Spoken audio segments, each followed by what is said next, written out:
Hey everyone, Christopher Ruocchio here. Sonny, you're back for what will be, for at least this batch, the last signing stream for the Broken Binding editions. I have about a third of a box left, and I had an opportunity, so I was actually saving them until I could come on and do this one last stream. A bit of an impromptu thing, so surprise, and earlier than usual, so for my European friends, hello, good evening. It is 3:20 here, but be able to reach some people who don't usually get to be on. Now, I failed to do this with the last stream, so I will start at the top by saying there are still copies of the Broken Binding editions for sale. There is a link at the description, in the description down below. It's for the first 3 books. They will be shipping, I believe, in May. Originally, I had to get all these to them by I think the beginning of April to make sure that we could print on time. So this is the one thing I'm ahead of schedule on. Book 7, I'm close to done with. I got a couple chapters left. But I needed to take a break. I've been at it most of the day. So, and I knew I was going to have this window. So I thought this would be the, be the way to do it. A couple of these Sharpies here at the beginning probably won't last long because I found some that had been previously in use. So, I seem like I'm throwing away markers at a comical rate. That may be why. Hello for Belgium. Hello. Will I get spoiled watching this? Almost certainly not. We almost never really get into spoiler territory. I have a protocol for spoiler questions. Yeah, see, there we go. This one I knew was not going to last very long. I can't really do the spoiler protocol on these signing streams because it involves putting Chiron on the screen and it's just too fiddly. So I will not be answering spoiler questions. So you should be safe. You should be safe. Let's see. Great edition from Mark. You're welcome, Tanner. It was all for you. And let's see. It is also hard for me to keep up with the chat on these signing streams because I'm not looking all the time. So if I miss a question, feel free to re-ask it. I'll do my best to keep up, but it is far more likely that I will miss things. Can't wait till book 7. Yeah. For those who did miss the news, I should have put this link in the description down below as well. Yeah. See, these markers are not, they're not in great shape. Book 7 was announced last week. Friday. Shadows Upon Time officially did the cover reveal.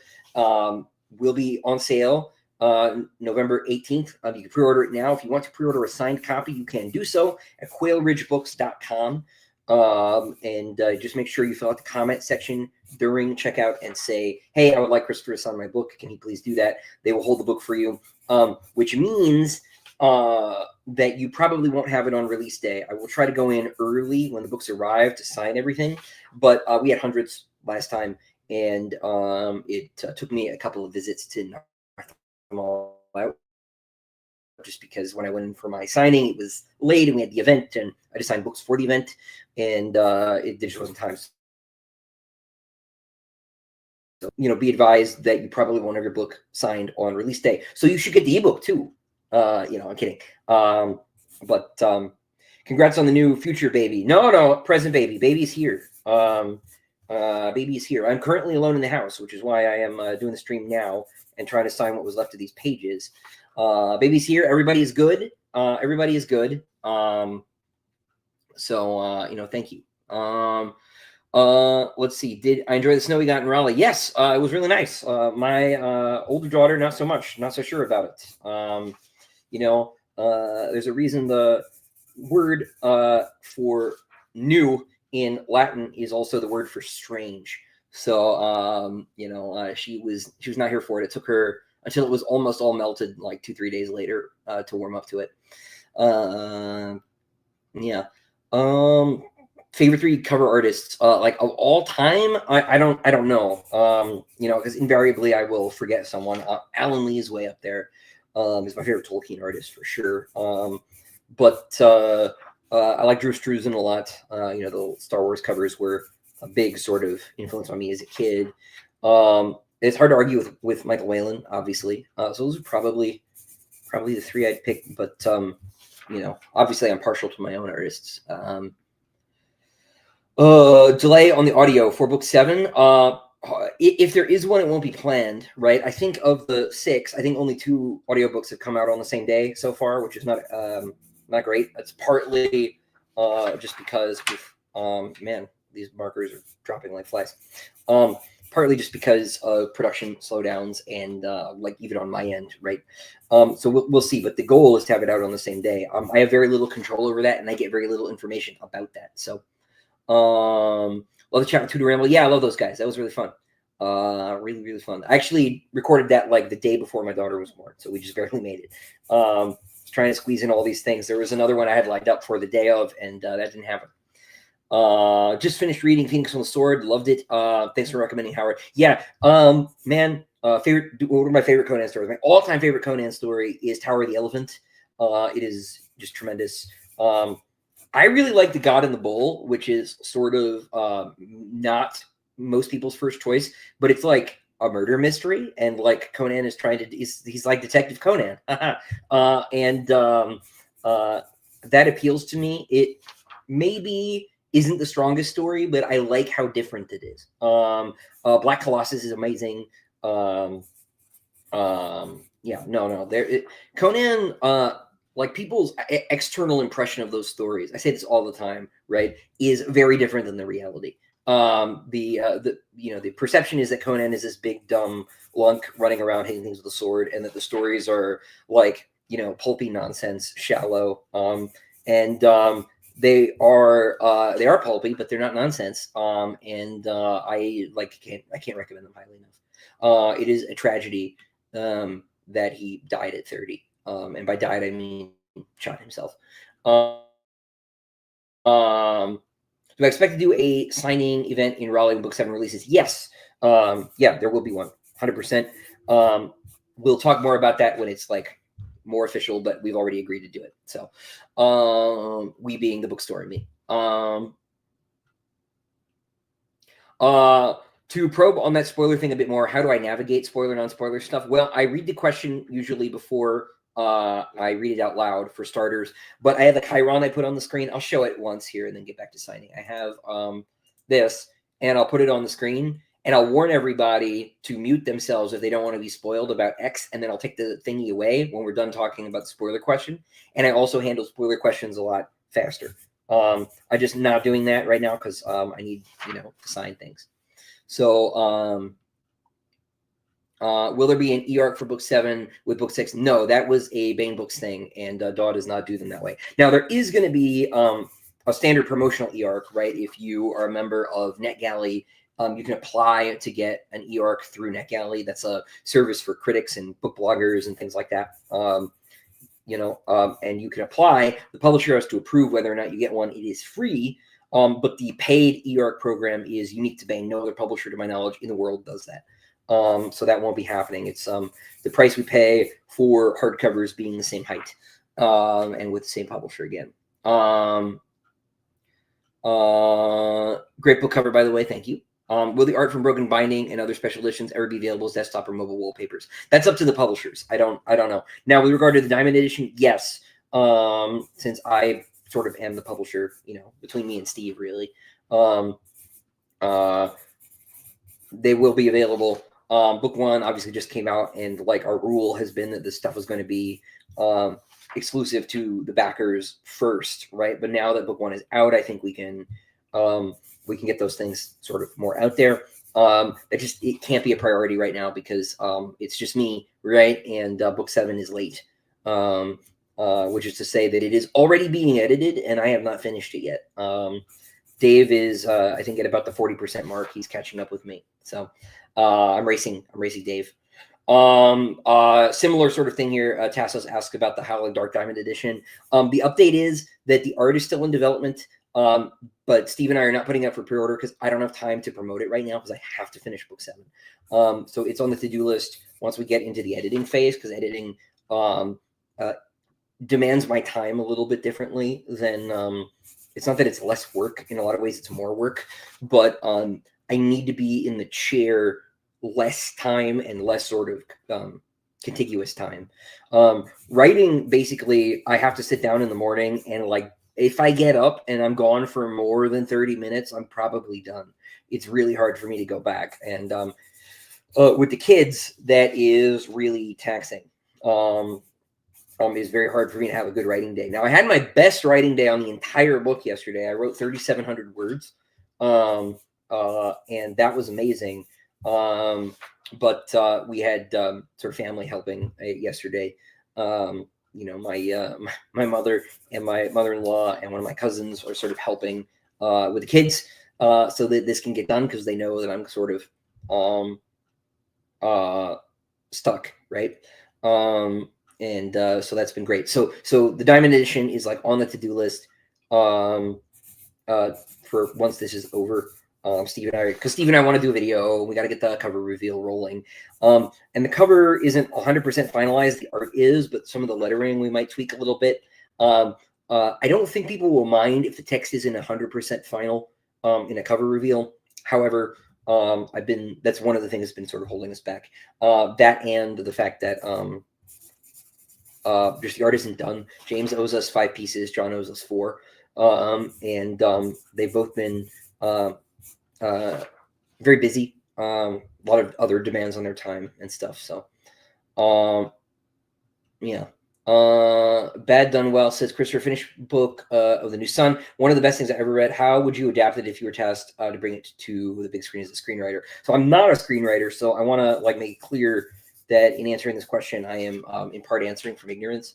But I think the way I think before even screenwriting, right? I think the way that it needs to be done is is in a pretty Lynchian mode, right? I think that you need to shoot it very formally, meaning like in the formalist style, right? It needs to be very symbolic, because you can't get a lot of the action and the subtext into the script. You have to get it onto the screen, right? And the thing about film is that you have a lot more channels, right? Prose is one channel, right? This is why I'm always critical of writers who are like, the prose doesn't matter. That's the only input that you have into your audience's brain is prose. Prose matters, absolutely. It matters first. Prose is more important than character. It is more important than world building and plot. It is more important than ideas. If your writing is good, a completely bog standard story is worth reading. If it is well executed. Now, in film, right, you have other channels. You have music, you have lighting, you have you have the screen, right? You have the visual, you have the audio, right? And you have things like editing and stuff that allow you to communicate things without having to actually have a character say it or have the words appear, in some direct way. And so I would try to get as much of Wolf, and this is really the director's business, right? Onto the screen, visually, symbolically, into the music, right, as possible, before I worry about the script. I think the script you would want to be as stripped down as possible, right, in terms of the actual action and what is going on, so that the depth can come through in all those other channels. But I do think it actually is short enough in terms of what happens that you could do it in films, and you could maybe do it in 2 films. Instead of, or maybe 3 if you do Earth, right? Maybe do it in 3, rather than, and you should do Earth of the New Sun because it's amazing. Yeah, so that is sort of my thought on that subject. What would I cut out to fit the runtime? That's a good question, because the problem with Book of the New Sun is that everything is extremely important. The Book of the New Sun is deeply hyperlinked with itself. Basically, every thing that happens is pulling triple, quadruple duty. And so I would need to sit down and really think to answer that question, because it would be very easy. Finally, a marker that seems to have some life in it. I would have to really think about that. Now there's stuff that has to go, but there's also stuff that is a whole chapter, but most of that chapter is Severian pontificating, and almost none of that I think I would, and this goes for my work as well. I think Hadrian's monologuing should not be in the film. I think the film, if there were a film, should be third person in a sense, right? And not first person. And with Sundered in particular, I would have wanted to contradict Hadrian's account in certain ways. I would want it to, in thoughtful and meaningful ways, not just sort of randomly. Let's see, we've got a super chat here.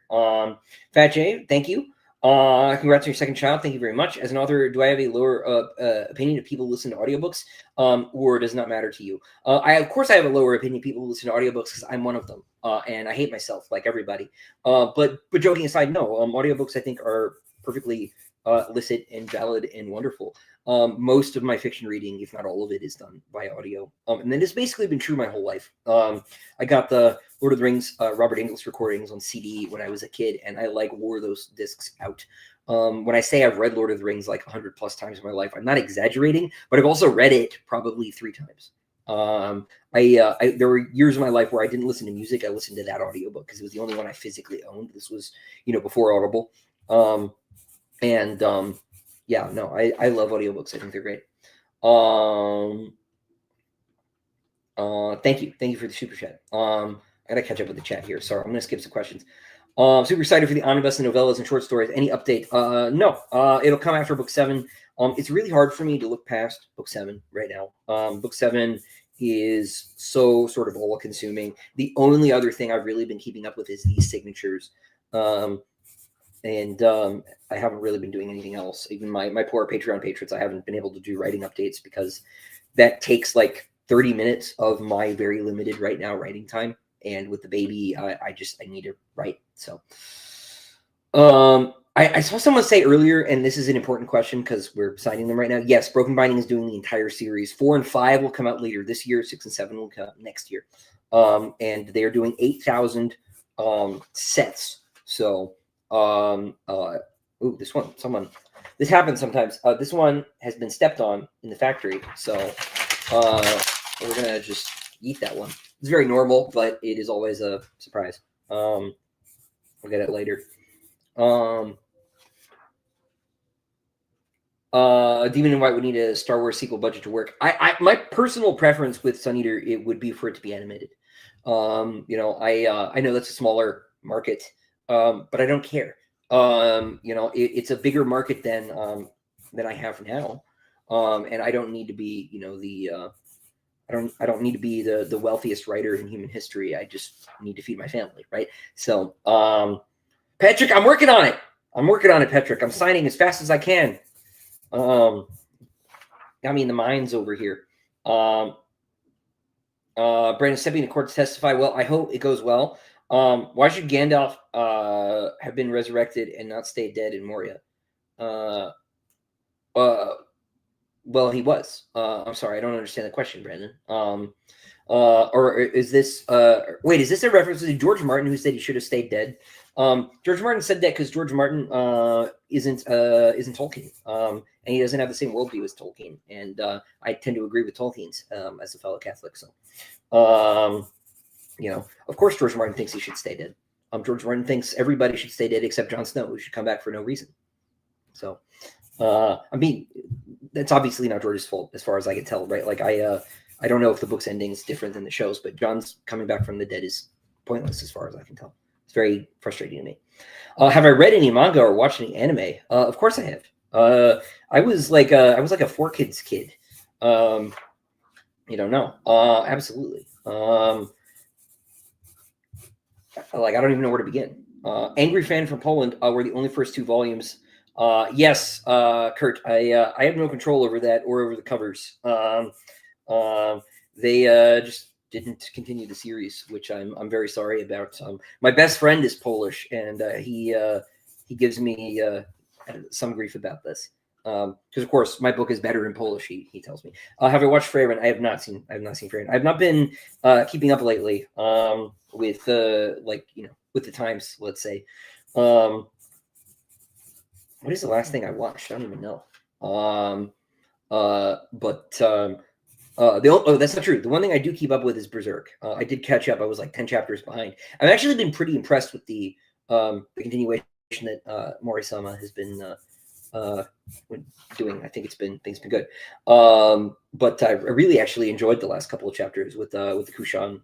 It's been fun. Of course, it was a little bit weird seeing the Hagia Sophia being used as a palace. But I always appreciate the real world influences and stuff there. But just started reading Berserk. Awesome. What is my beef with vegans? Well worded. I don't have a beef with vegans. Unless they, are beefing with me. Shadows Upon Time cannot come fast enough. Yeah, no, I feel the same way. Do I have Dream Animation Studio? The Dream Animation Studio is like Studio IG, like circa 1995, because I've said before that I think Ghost in the Shell, the original Oshii film, is sort of peak, just visually, well, in every way. It's just a masterpiece. Um, uh, waiting for Kingdom Death to come back in hardcover. It will come out, I believe, next month or April. The reprints are coming. The plan is to reprint them all this year. I don't have a date for Disquiet Gods, but 4 and 5 are supposed to be before May. So you will not be waiting long. Patrick's spreading misinformation in the chat. Talking about animating my series, I have style in mind.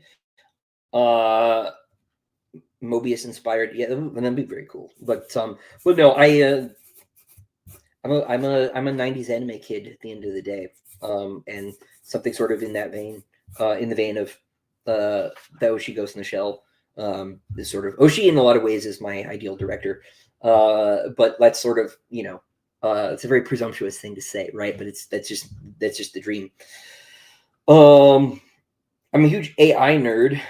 Thank you again for the super chat, and I think this year's going to be wild. Do I follow the leaps companies are making AI, or is it just hype? I do think, to a certain extent, hype is like the wrong word. I think there is a speculation bubble, but I do think the technology is real and it is significant, and I think it's not going away.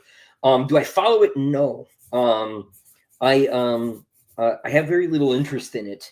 I feel like Sherlock Holmes explaining that I don't care about how space works. But I have very little interest in its practical applications, the way that we're applying it. I do not. I don't have any personal interest in using it for anything, and so I just don't care. Now, in a certain sense, it's because I'm in this sort of privileged position. I think I'm to where people will buy my art because I made it, and so I don't have to really worry about competing with the machines, I think. Now obviously there are legal considerations with AI that I feel I'm probably not the right person to really get into the weeds with it. But my sense is that it is morally inappropriate to delegate the creative function to machines. There's that famous clip of Hayao Miyazaki, right, being confronted with his animators who are using AI to do something, right, and with animation, and he hates it, right. It's sort of how I feel about it. It is funny. I find it amusing that, like, for years, all these science fiction books have been written, and the thing the AI can't do is create, right? And the first thing that the AI the first jobs the AI come for are creative jobs, which I there is an irony there that I am self-aware enough to find funny. It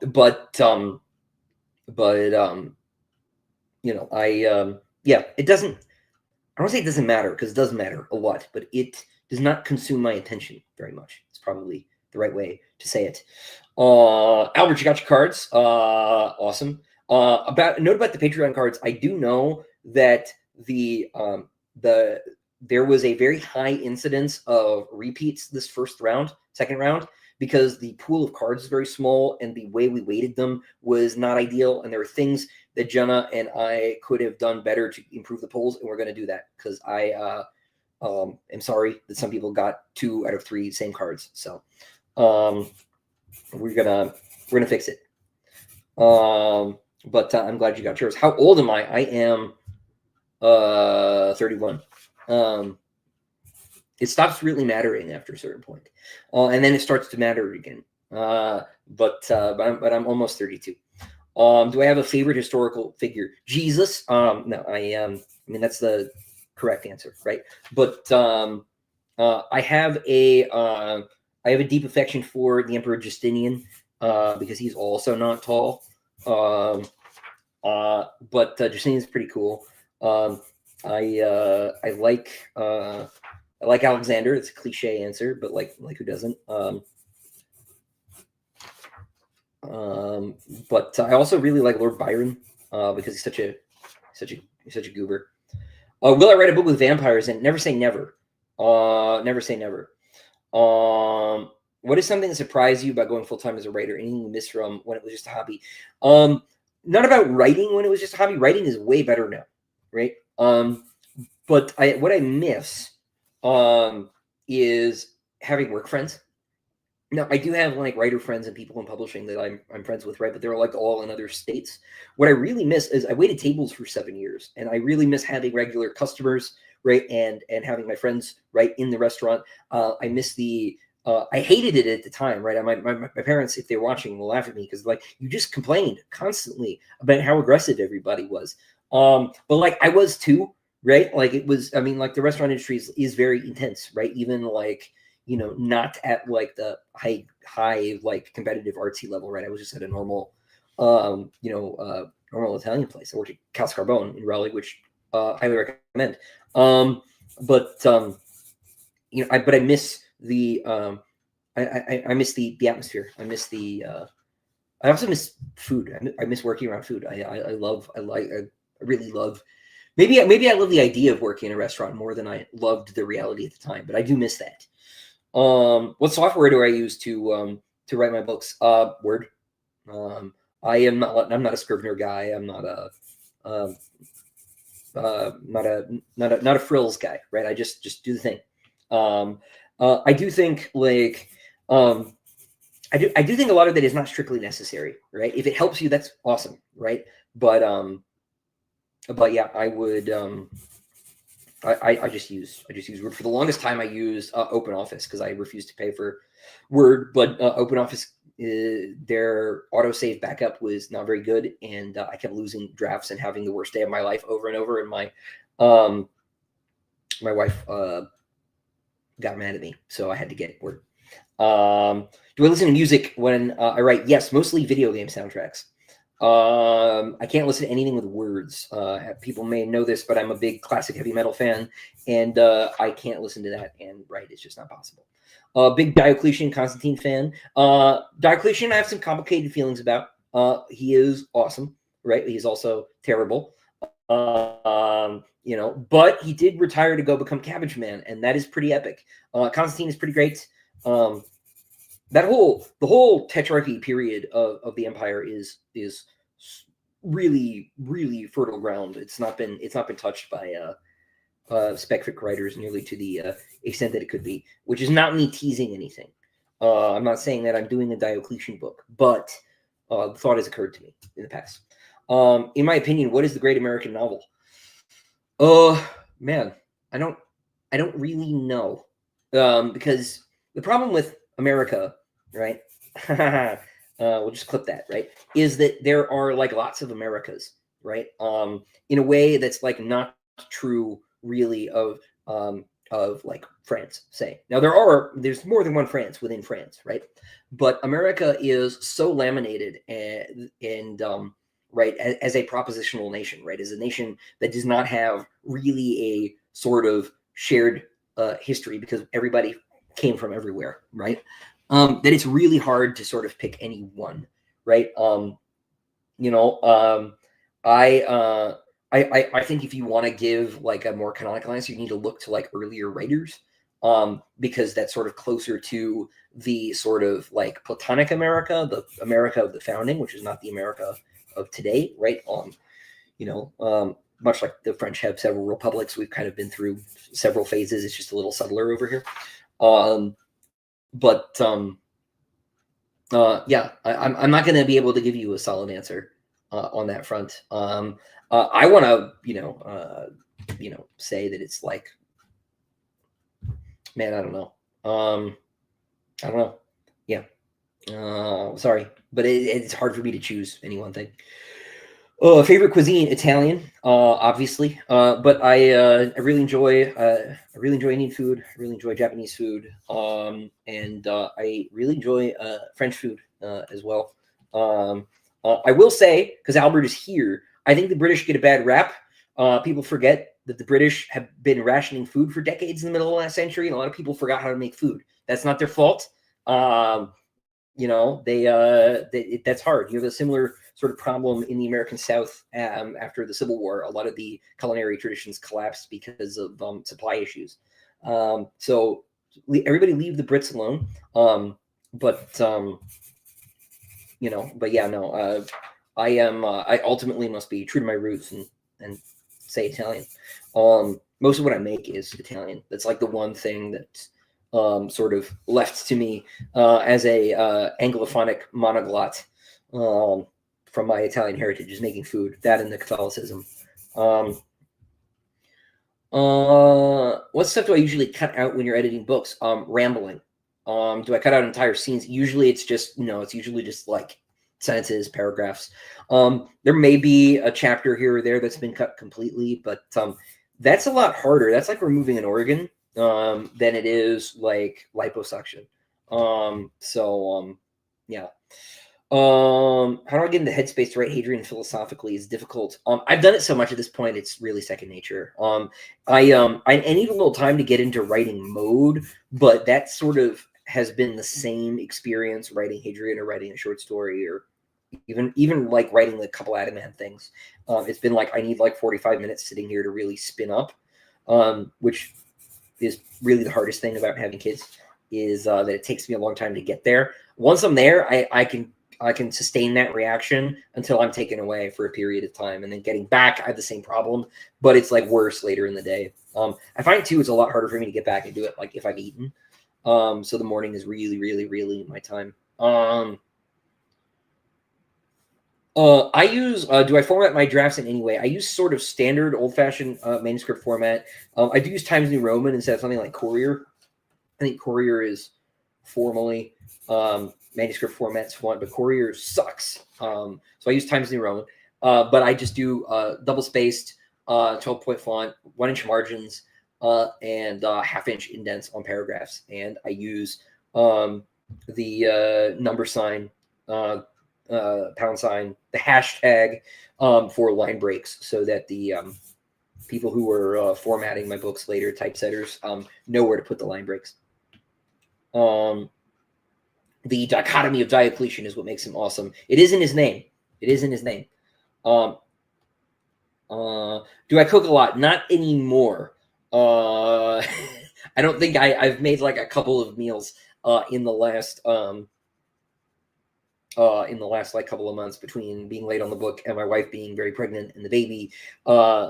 We've been ordering out a lot. So right now, not so much. Do I have a favorite thing to make? My favorite thing to make for myself, my wife does not like fish very much, is pasta al tonno, right? It's tuna pasta, right?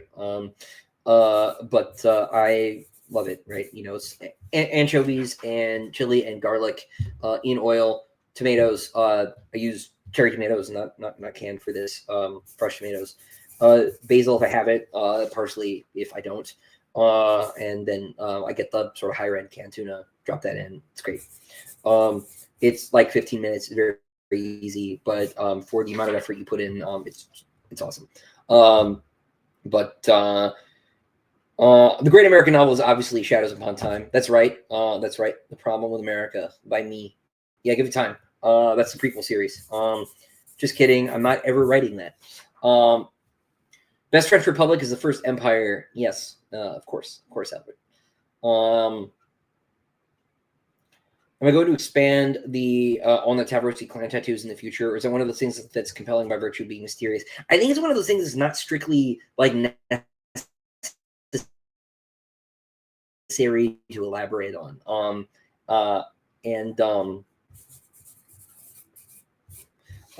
Yeah, so I don't have any plans. Was Empire of Silence my first book idea? More or less. I've been working on the same book my whole life, but what the book was always changing. And so it became that after going through a lot of revisions and alterations and mutations. Do I think I would ever write anything outside of fantasy or science fiction, like historical fiction or literary? Probably not. I believe pretty strongly that fantasy, and I think that fantasy and science fiction are the same genre, really. They have the same relationship with reality. let's say. And I think that relationship makes them, in a sense, more true. I've said this before, right?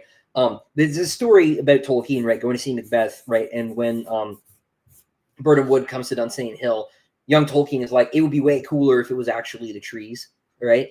And he's right. It is way cooler if the woods literally come to fight the castle, right? So he put that in the book. That's what became Fangorn. But these ideas of fantasy, archetypally, symbolically, dragons, knights, castles, that's sort of the world we all feel like we live in, right? We face obstacles, right? It's like fighting a dragon, or it's like fighting an army. And in fantasy, those symbols are more concrete, right? And in science fiction, those symbols are more concrete, right? The nice thing about orcs is that they're not people, actually. And so all the people who are like, ooh, orcs are problematic because they represent, these human groups, right? They're missing the point of what an orc is. The point of an orc is it's not a person, right? Symbolically, it's not a person, right? Now when you meet orcs in real life, they can be people, right? But the symbolic category of orc is not necessarily embodied in a human being, right? In real life, right? I always joke, it's like, vampires are real and ladies, you've dated at least one, right? Right.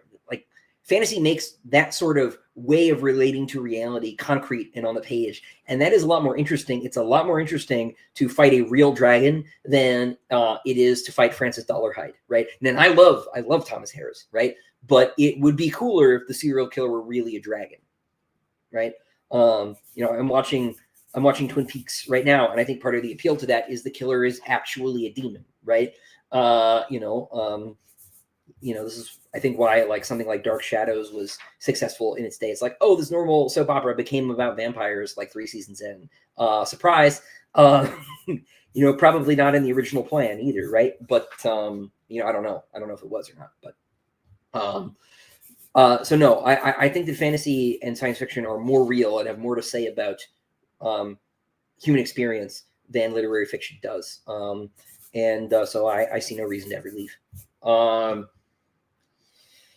What Robert Heinlein would I recommend? I'm not a huge Heinlein fan. Obviously, the go-to is Moon is a Harsh Mistress. I think pre-stroke Heinlein is better, so I don't really like Stranger in Strangeland and like the later stuff. The first Heinlein novel I ever read was Glory Road, which I emphatically do not recommend you start with. It put me off wanting to read anything by him for a long time. The thing about Glory Road, though, is it has like the best hook ever, right? Like the jacket copy. There's a want ad that the main character answers in the book, and the jacket copy is the want ad, and the opening line is, "Are you a coward? Then this is not for you." Right? Like that's the best tagline you could put on your book ever, right? It's great. But it's so bizarre. It's basically Jupiter Ascending. Basically, if you all remember that movie. It is not the best introduction. It's not really representative of Heinlein generally either. But I think of the big three from the Golden Age, he is probably number 2 for me. I like Asimov the least. I like Clarke the most. But yeah, no, I would read The Moon is a Harsh Mistress. I think is held up reasonably well. And that's sort of that's where I would start. I really do want to watch The Bear. I just haven't had a chance. Okay, the chat just jumped on me. Are we getting more of his radiance in book 7? Read and find out. But obviously, yes, right? Like, yes, of course, right? Polino's homeworld is just Planet Italy, basically. Yeah. All novels are fantasies. Some are more honest about it. Gene Wolfe, yes, yeah. Well, this is the thing, right? Like with science fiction in particular, we pretend that somehow it's more reasonable, right, to imagine aliens, which we have as much evidence of as elves, than it is to imagine elves. And that thereby the science fiction writer is somehow more serious, right, than the fantasy writer. I think this is partly where the reputation science fiction has for being hard comes from, is because it's based in some way in reality. And I don't think that's right. I think that fantasy and science fiction both sort of posit things about human experience, right, that are as necessarily realistic, as the other. So they belong in the same section, is what I'm saying. Do I have any books and movies that aren't particularly good that I really like anyway? I love Highlander. Highlander is not a masterpiece, but it's also a masterpiece. Um, uh, just not trying to imitate Slavoj Žižek here, but I would read a collection of essays by Chris on Wright. I don't know if I want to write one, to be honest with you. I have so little use for myself for writing advice books that to think of writing one feels almost hypocritical. I much prefer to just answer random questions in a live stream. Do I have any games in my backlog or upcoming I'm excited to play? Well, the thing that's really on my horizon is Elden Ring Night Rain. I'm looking forward to playing. But I nearly finished Metaphor Refantasio, but I had to sort of pause. And I also so I had to pause Metaphor for Baby 2, and I didn't finish Tears of the Kingdom for Baby 1. I feel less pulled to go back to that because I don't really like the two Switch Zelda games very much. I'm more of an orthodox Zelda fan. I liked them both fine. I think if Tears of the Kingdom come out first, it would obviously be, I don't know, maybe not obviously. There's more in it. I don't know if it's the right stuff. But I do need to get back around to it. Have I seen the monstrosity that is Highlander 2? Yes, I've also seen 3 and most of the show. And yeah, no, I have. My mother is a huge Highlander fan, so I grew up with that.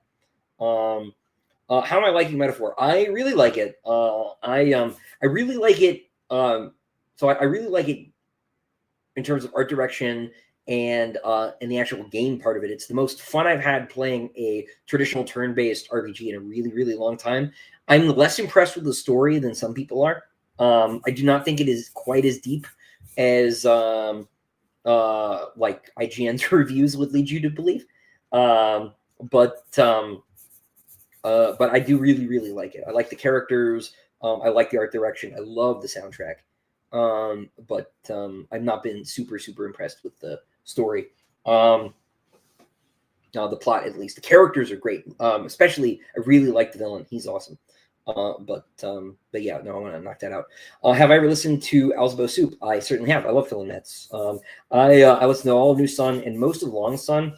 And would like to finish listening to Long Sun eventually. I would recommend Metaphor, though. I think it's good. I would do some things differently, narratively speaking. The big plot twists are great, though.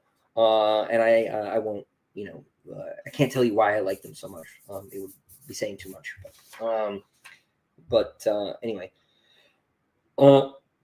Have you been missing the live streams? The standard live streams have not been happening. I've been sneaking these signing streams in when I have the opportunity, but because of the baby and book 7 being late, I have not done my normal update videos or my normal live streams. I will try to get back to it. What did I mean by making the Americans the bad guys in Sun Eater? Are you secretly British, Christopher? I didn't mean anything by it. It seemed like the thing to do. This gets back to sort of Tolkien's point about applicability and allegory, right? The deeper, more meaningful thing as a creator is to make a world and not to say something. If in making a world you say something, fine, right? I'm not saying that like art doesn't say things. Obviously it does. Obviously I'm trying to say things. But I want to make the world itself. And if that means making decisions, right, that might surprise people, then I make those decisions. So, but yeah, I'm secretly British. If Dan is here, Dan thinks I'm secretly British too.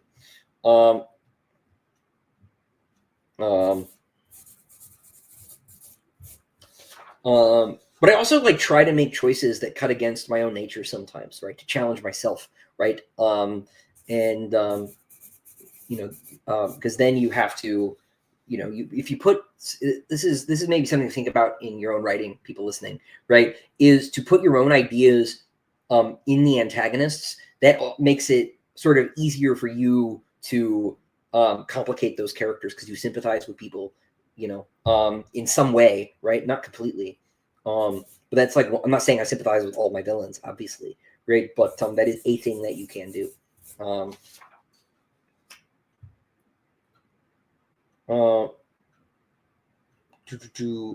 forget the Japanese. Karn is half Japanese. Yes. What would I choose? What would I choose between being a werewolf and a vampire? I'd rather be a vampire than a werewolf. I don't like I don't like the thought of transforming, and I don't like the thought of losing control. Completely losing control. The vampire obviously has some issues, but also vampires are cooler. They have been more damaged, I think, by bad fantasy than the werewolf has been. But I think vampires are cooler. How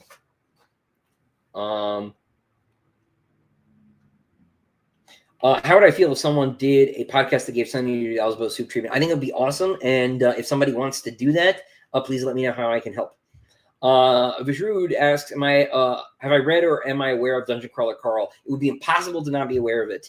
I have not read it, though. I did meet Matt Dinman very briefly at Dragonsteel. I don't even think I introduced myself. He was talking to my friend Steve.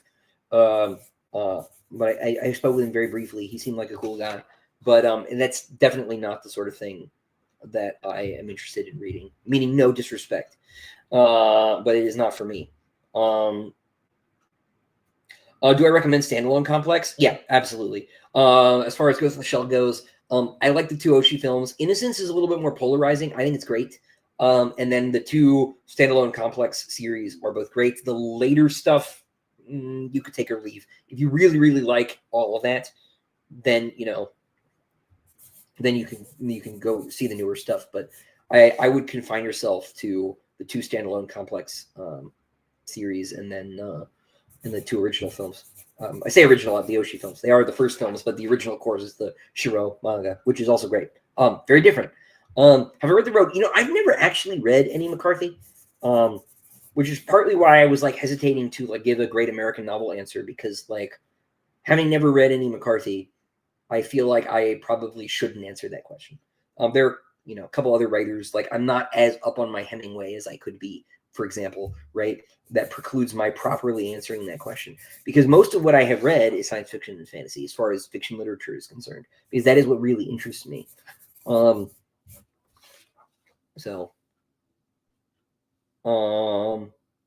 yeah, no, I've heard that Dungeon Crawler Carl is great. I'm just not a lit RPG guy, and I get that that's the good one, but I don't. I'm just not particularly interested in that kind of book. Again, meaning no disrespect, right? But the extent of my love of what we might call lit RPG begins and ends with .hack. So, how comfortable is that Ewan chair? I really like it. So Mike's Book Reviews had one when I has one, and I tried it out when I was at his house, and it was a lot better than the one I was using. I also this is very silly, but I think it's cool that the headboard pillow is magnetic, so I can just put it back. I think that's neat. It's a little thing, and maybe it's a little silly to think it's as cool as I do, but magnets are still cool, right? Me, the Insane Clown Posse, Thomas Aquinas, all agreeing that magnets are cool. Have I ever studied psychotherapy, psychoanalysis? Yes. I mean, I had to take some psychology classes. I thought for a little while I wanted to be a psychologist, but then I realized that you don't make a lot of money that way. You need to be a psychiatrist, and then you have to go to med school. And I was like, I'm not doing any of that. So no, but yeah. Martian Luther, still such a great name, by the way. Got people to read the books at church, hoping waiting for someone to accuse me of starting a cult. I'm missing the cat ears. Oh, the streamer, the streamer cat ears. Yeah, sure. Are we going to get an info dump on the Cielson life cycle? You will get more information about it for sure. I don't know about info dump, but you will get more at some point in your life. The main country in Book of the New Sun is based on the Byzantine Empire. That is true. In part, it's also I mean, the Phoenix Throne is the Korean throne, right? And there's some stuff there. It's also in Argentina. Have I read any Guy Gavriel Kay? Albert, surely you know the answer is that I love Guy Gavriel Kay.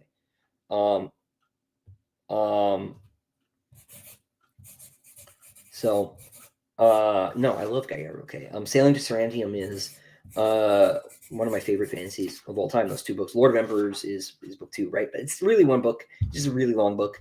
They're great. But I love Alliance Valorsan and Song for Arban in particular. I am like super behind. I know we just announced a new book. I'm excited about it. I have like 5 books I need to catch up on. But yeah, you should be sorry, Albert. But yeah, no, I love him. I think he's great. Him and Tim Powers are my 2 favorite living fantasy writers. So, yeah, Kay is 100% an author's author for sure. Like Wolf is too, right? But he's great, and everybody should read him. Always feels weird, like recommending a writer who's more famous than me. It's like, if you haven't heard of this guy, I'm a baby, but you know. In writing, I have this problem where almost every scene is longer than I planned. Me too, buddy. Is there a solution for this? Revising. Revising. You just don't worry about it now. You can fix it later. I find cutting is a lot easier than adding, so you're probably in a good position long term. Just save it for later. Unless it's causing you like chronic distress, in which case maybe there's something you could do about it. But I've ever read Anubis Gates, so not yet actually. That is on my my Powers backlog. So I've read On Stranger Tides, I've read Declare, and I've read The Stress of Her Regard. And on the recommendation of simply those 3 of his books, I place them as highly as I do because they are that good. I only discovered Tim like 4 or 5 years ago because we brought him in at Bain. I didn't even read the new stuff we were working on as I was doing other things for the company at the time. And I read the other stuff later because frankly it sounded more my speed because what we were publishing was had more of an urban fantasy vibe to it. So I went and read the other stuff. Where's the best place to start with K? Most people will say Tigana, and that is a perfectly reasonable choice. I think you could start with Sailing to Sarantium. That's where I started, and there was no problem starting there. Really, what I would do is sort of ask yourself what historical period you're interested in, and sort of go from there. He's written 2 Chinese fantasy books. Sailing to Sarantium is Byzantine. He's done stuff in Reconquista era Spain. That's Lands Valorsan. He's done southern France in sort of the age of the troubadours. And I would just read around and pick what sounds appealing to you. Or you could start with Tigana. Tim is super underrated. He's another like writer's writer, right? Because he's won so many World Fantasy Awards, but most sort of normal readers, the average reader just hasn't heard of him. Have I read the Pendragon Cycle by Lawhead? No, that is one of those Arthur books I haven't read. The Arthur books, besides the like primary sources that I was really into as a kid, were the T.A. Barron, Lost Years of Merlin YA series, which I think are great. I'm really excited to reread those with my daughters. They are on my to-do list. I have not read any Cornwell. That is a deficiency in my education. It's been on my to-do list for a long time. I Am a Legend. Well, thank you, Sword and Axe. Juiced for the last book. Me too. I will be more juiced about it when it is for realsies done. I think I found a way to get rid of to sort of combine the chapters that are still ahead of me. So my road may be shorter than I thought it was. Am I planning on reading Percy Jackson? I've never read it, so it's not like on my to-do list. But maybe. That came out after I was old, so I like didn't. I just didn't read it. Oh, Mel Rubius, I'm sorry, I missed the super chat. Thank you. I've been rereading parts of the early books and I noticed your some foreshadowing that has yet to be fulfilled. How do you make your foreshadowing seem so natural and effortless in the text? Well, I know some of the things I want to have happen, and it actually takes a lot less to foreshadow than people think. You just need to know that you want something to happen, and um, don't forget about it. And there's probably going to end up being something I forget about. Because there are some glitches, there are some continuity problems in the series as it stands, because I do now, but I have not always had the most attentive editing. I also like you miss things, like the books are just really long. A 250,000 word book, like something's gonna get missed. So I think there's grounds for this. Is partly why I'm editing with the Diamond editions, but even there's probably grounds for a sort of Tolkien Tolkien style relook at the text, and to tighten things up once everything's done, for if there's an anniversary edition or something, to fix things. Yeah. Do I find direct inspiration for inner character exchanges in real life? If so, what will Petrick forcing 400 pages on you amount to in Shadows Upon Time? It's too late for this experience to impact me greatly for book 7, but you never know. You never know. But I don't really pull from like everyday experience, because I find broadly that it's not that applicable, because I'm not a space warrior. But you never know. Like little things sometimes will show up. Like you'll meet somebody who does a little thing. Hadrian learned to train barefoot because my fencing instructor never wore shoes, because it was safer. You're more aware of the floor with your feet, right? And he had those horrific calluses that Hadrian has, are because he had these horrific calluses. He had to tape his toes to keep them from tearing, because there was a giant pad on the large toe and on the ridge of his foot, so his toes would split if he didn't tape them. Which I just was like, that's a little detail that's like very visceral and very memorable, and real, right? So like you look out for things like that rather than sort of bigger things. That's the one I always go to. Whenever write some form of flintlock fantasy, that is not really that's because that's a period of history that doesn't aesthetically attract me very much. There are things that happen, right? Obviously, Albert, well, I'm fascinated by Napoleon, but I would transpose the action of a story like that into a time period that I thought was more aesthetically interesting, in as much as you can, because obviously there's a relationship between what happens and what the culture looks like, right? But what is my opinion of The Princess Bride? Masterpiece. No, it's great. It's great. Man, I would love it if Kay did, though. If Kay did a Napoleonic thing. Will the Android editions have the new text? They will have the improved Diamond edition text, yes. The reason that the Broken Binding doesn't is because the Broken Binding, I don't want to say just buys the pages from Golanx, right? But they use the same pages, the same interior design. They just purchase the pages from the normal publisher, so there's no way to update the text, because they just we're just buying the pages wholesale. But Andorita and Diamondish both were resetting the text so we can improve the text, or introduce new errors. That happens too. You never know. What is an example of one of those continuity errors? In book 3, a certain character is said to have children. In book 6, he is said not to. Book 6 is correct. I'd forgotten. I contradicted myself earlier and didn't even know to look. For example, am I a fan of Berserk? 1,000,000,000%. Yeah, it's great. Probably my favorite manga series.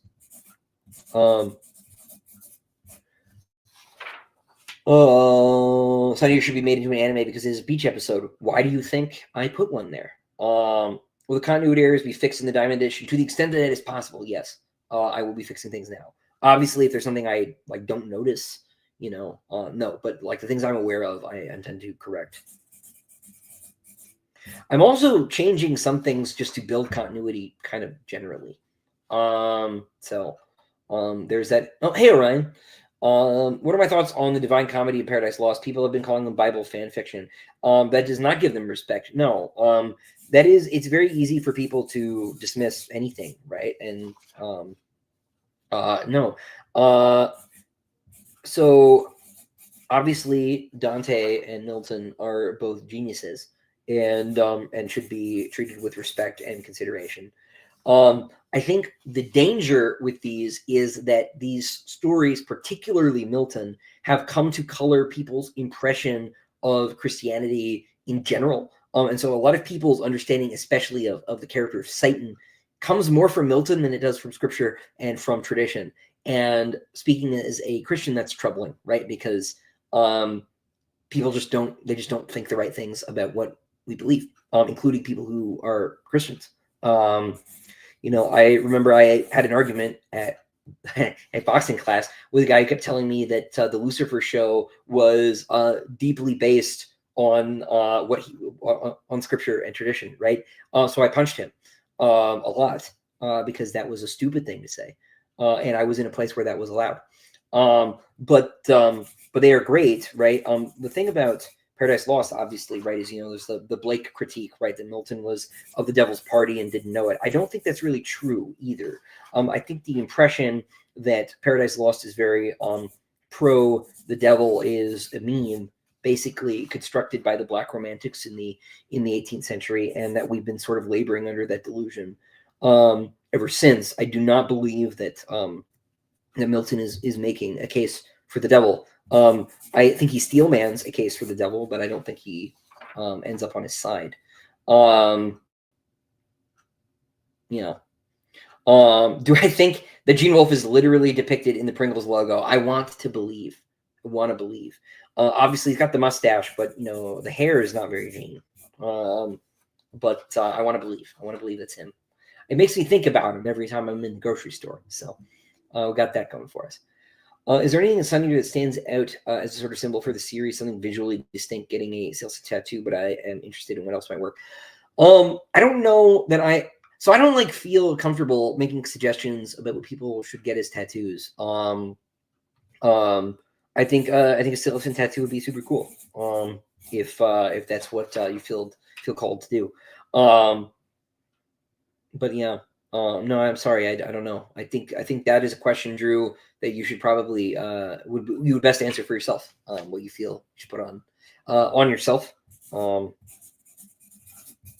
uh, it's also just a very strange question for me, right? Because I made up all this stuff, and I'm like, I don't know, I want to put any of it on me. So I'm honored. I'm honored that you would even consider it. Um, who's my favorite side character in Berserk? Um, Serpico.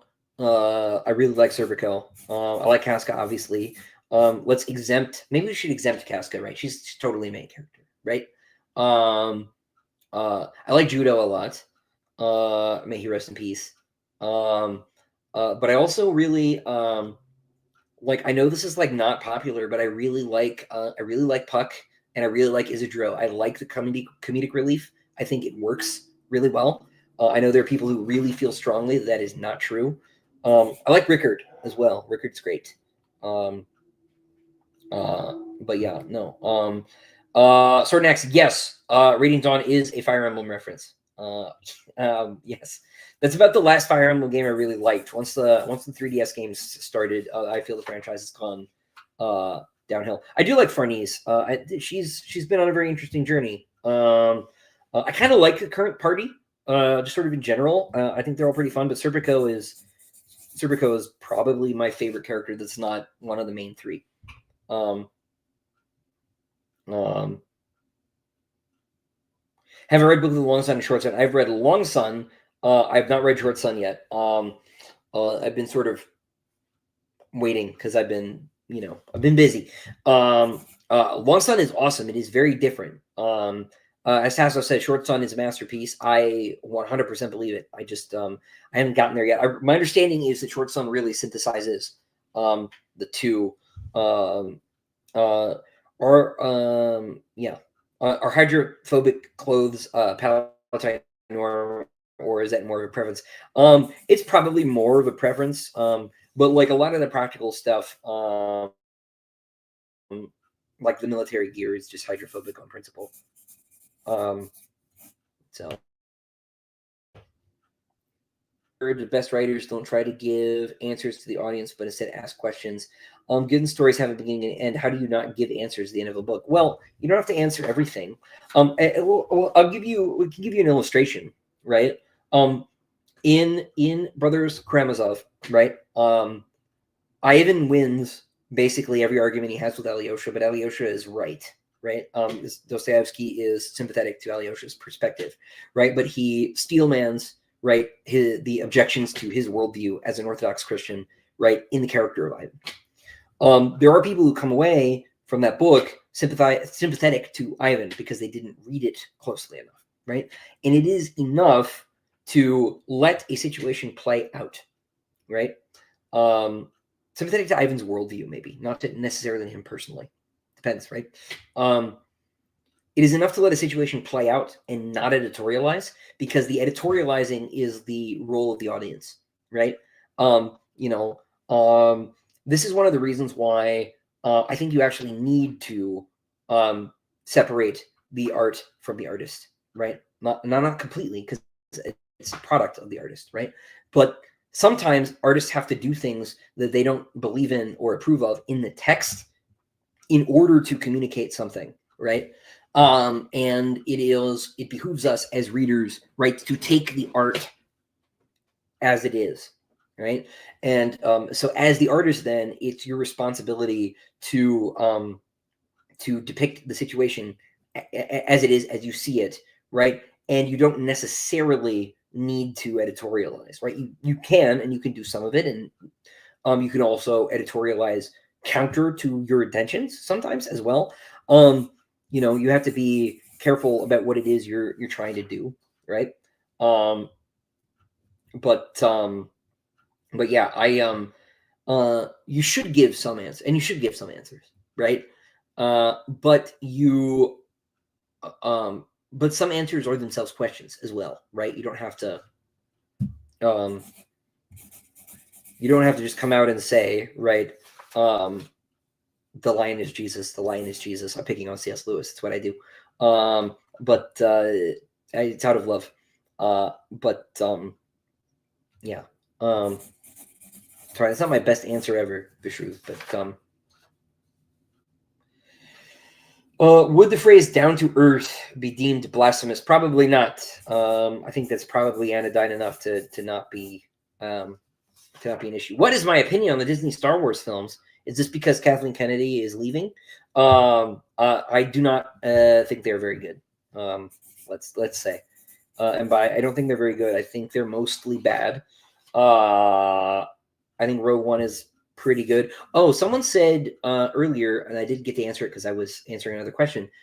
Gareth Edwards may be doing Children of Dune. If that is true, I would be delighted. I think he is tremendous. I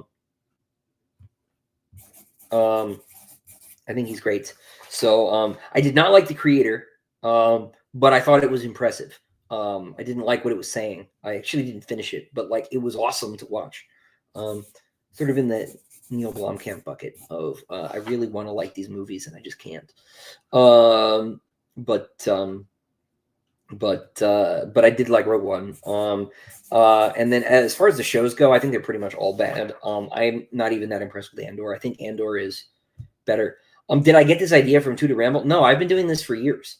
I've been doing signing streams on and off. I just have less occasion to sign than the big guy. So, but I've been doing this for a long time. Am I an only read a finished series type of guy, or are you willing to pick up anything if it's of interest? I almost don't get to read it all, frankly. And most of what I read at this point, I reread. I don't really keep up with science fiction and fantasy on like an ongoing basis. If I read something new, it's because I'm asked to blurb it. Because I don't like to read in the genre when I am writing anymore. With the exception of rereading something. And even then, I usually don't do it. I like really basically make an exception for Lord of the Rings because I just love it so much. But most of my reading is nonfiction these days. They'll never make God Emperor. Man, yeah, you're probably right. But only Billy and Mandy could make God Emperor. Are there any Berserk influences Sun Eater? There certainly are. Yes. Do I have the Folio Society edition of the Cancel for Leibowitz? I do not. I wish I did, but I do not. I do have the Curious King edition of Hyperion, however, and it is as good as you think it is. It is great. Please leave my hair alone. My wife would object. I fundamentally disagreed with the creator's argument about AI. Yeah, it's wrong. It's wrong. But it was cool. The movie looked cool. Oh, do I still box? No, 2020 happened, and my coach stopped being in the same place. He moved somewhere that was harder for me to get to after things reopened, and I haven't been able to go back. Yeah. Can't articulate. Hello. Hello to you too. Am I caught up on the chat? That like never happens anymore. But yeah, no. I wish I were boxing. I want to try to go back once I escape the current bottleneck. But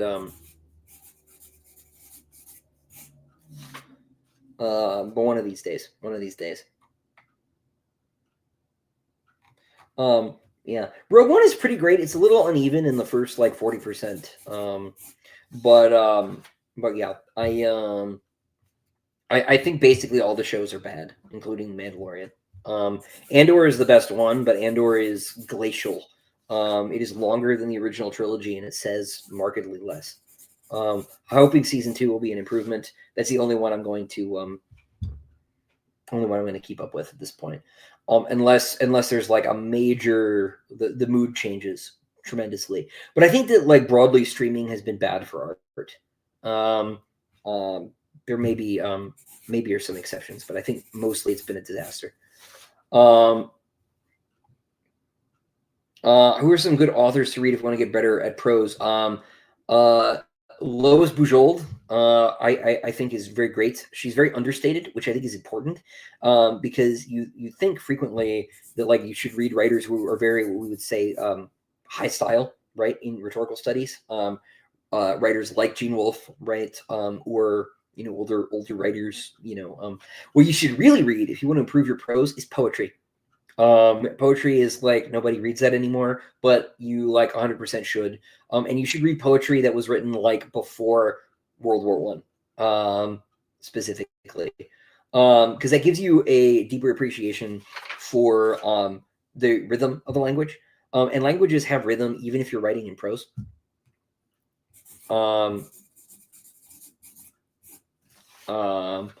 And so I would really recommend that. But if you want to read some other like science fiction writers, Gene Wolfe is a master, really a master. And like I said, Bujold, Guy Kay is great. I think the single book that has most impacted my writing style, actually, though, was Matthew Stover's novelization of Revenge of the Sith. That book was so profoundly stylistically impactful on me when I listened to the audiobook back in 2005 when it came out, that I like really stopped and like sat down and thought about how I wanted to talk in writing, right? How I wanted. Sorry, I got distracted reading comments. I really was really affected by that, which is funny because it's a novel tie-in for a Star Wars movie, but it's really good. I can never say enough nice things about it. I do not want to see Avengers Endgame Thrawn edition as much as I like Lars Mikkelsen. No, I do not. It's very kind of you to say, Justin. Thank you.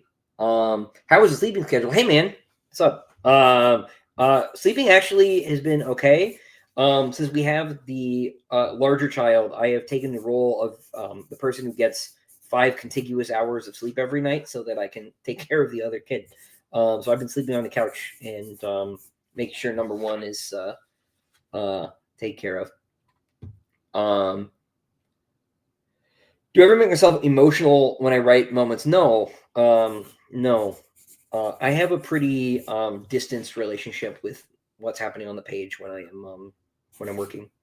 But I'm also not a very strongly emotive person anyway. So I think that's maybe where that comes from. Stefan says, you inspired me with your story to continue writing. I stopped for 2 years and I'm a newer father. Seeing you write these epics as a weeb dad heavily motivated me. Well, Stefan, I'm honored. And congratulations on the kids. That's huge. It's best things ever happened to me. Absent my marriage, of course, which led to children, among other things. So it's upstream.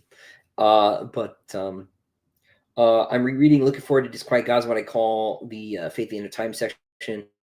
Was the segment planned? Yeah, basically. Yeah, that was one of the things that was like always in scheme. How do I go about writing scenes that need to be there but can't avoid being boring?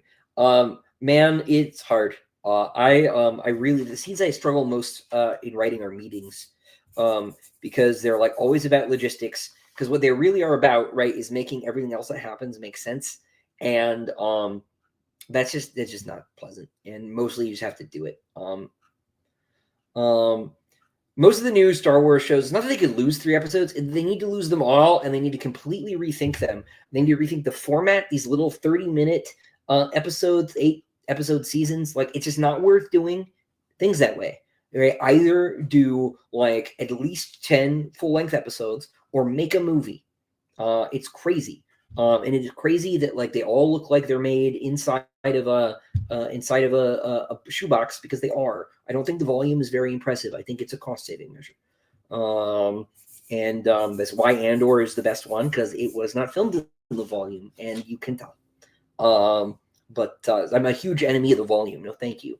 Whatever they used in the Batman, that's like the better volume. That was better. The Batman is a very good-looking film, but Greek Freezer is also a genius as far as cinematography is concerned. So he's like, he's not quite Roger Deakins, but he's close.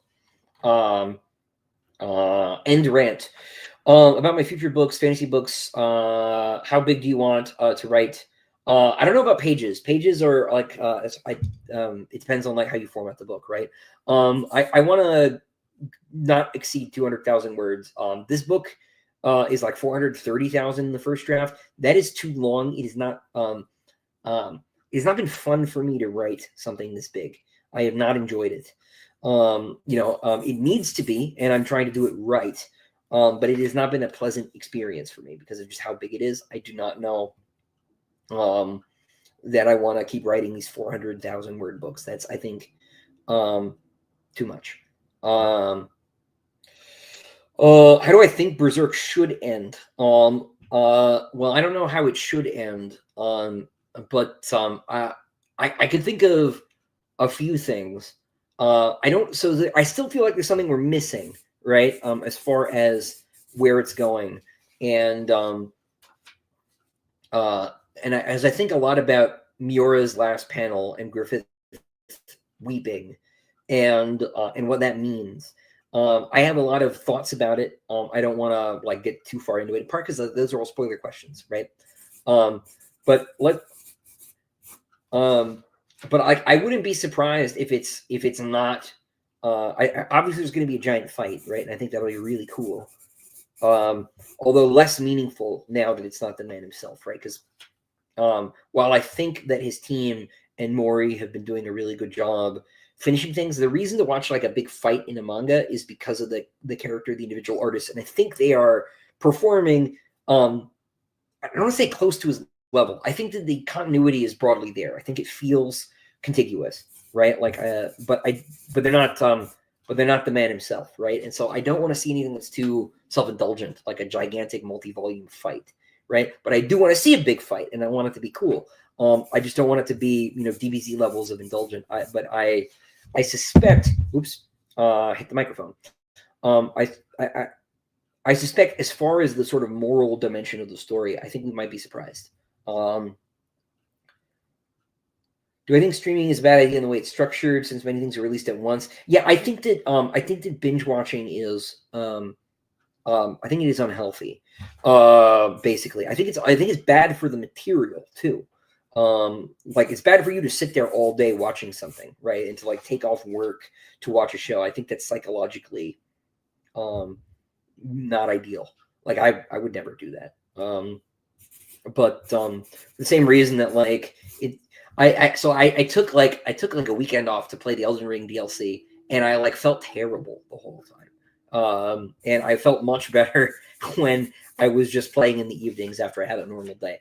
Um, so I think that's bad, but I think it's bad for the art. I think the art suffers if it is being consumed in this big, Kirby inhale moment, because I don't think you sit with it and process it in the same way. And like we don't really process anything anymore. It's just noise, noise, noise all the time, right?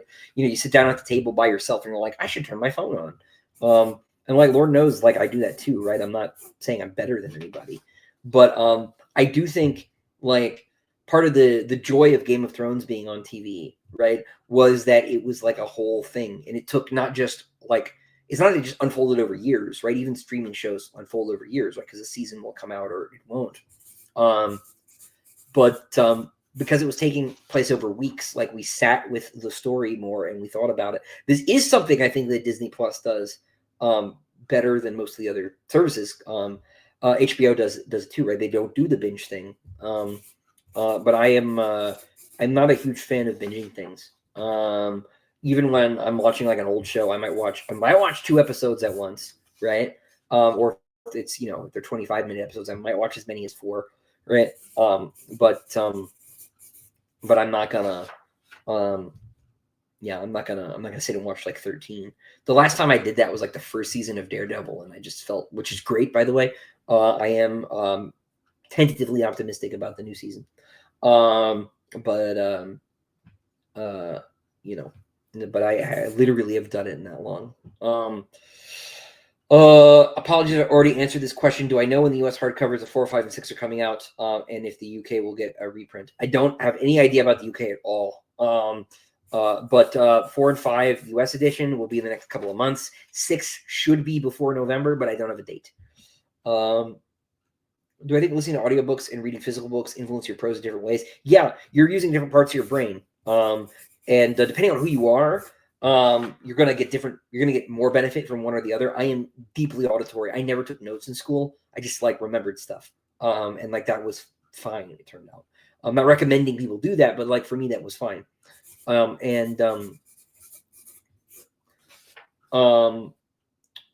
Anyway, but you do certainly use different parts of your brain. I think there's also arguments for using actual paper books over ebooks because it activates more of your senses, right? You're more invested.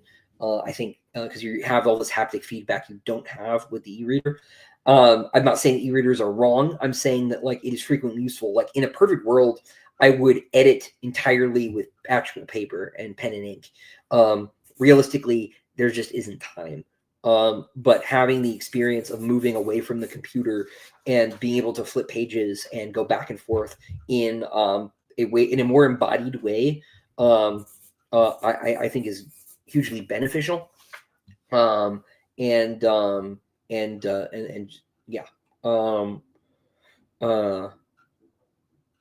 Yeah, no, so I think there are arguments for using really all of those input mechanisms. Yeah. How could the Thor films be better? Well, they could have not hired Taika Waititi.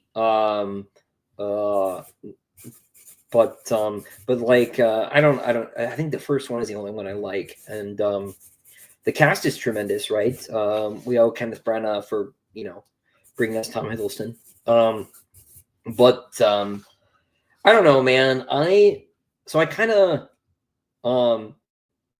man, I wrote Thor, so this is like. I kind of just like I wish everything were closer to the source material, right? And I wish it was just closer to the source material, meaning the Eddas. But it's not exactly that, right? Like it's a long history of comic books. So,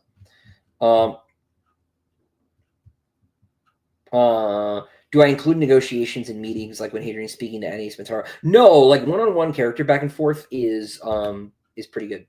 That's different. I mean, like big round table, like logistical discussions. Wait, you mean that algorithmic levers weren't good for artistic inspiration? So I have this theory that our appetite for art exceeds the human race's ability now to like create artists. I think that I think that there's just too much demand for the supply, and I think that's why the quality is lower. I just think we're making too much stuff, and that we should make less of it. And if that means I don't make the cut, okay, I'm not saying right. But I think that I think we just make too much stuff. My future books, are they going to be as big as Demon in White or shorter? They'll be shorter, probably. Demon in White is still pretty long. But like, who knows? That's not to say I won't ever write more big books, but I need a change of pace. Yeah. Hey Zin. Do I like the Star Wars prequels? Yes, I was the right age to really enjoy them. I think pod racing is great. I think John Williams did his best work in those movies, and I think I think they've aged well. The thing about the prequels is that they are the product of a unified artistic vision in George Lucas in a way that even the original trilogy isn't, right? And for something with that budget at that level of visibility to be produced effectively by an auteur is unparalleled. This is something Camille Paglia said about them, right? She was talking about how much she loves Revenge of the Sith, which is very funny. And she says this, right? Like it is the like biggest budget auteur film thing ever made, right?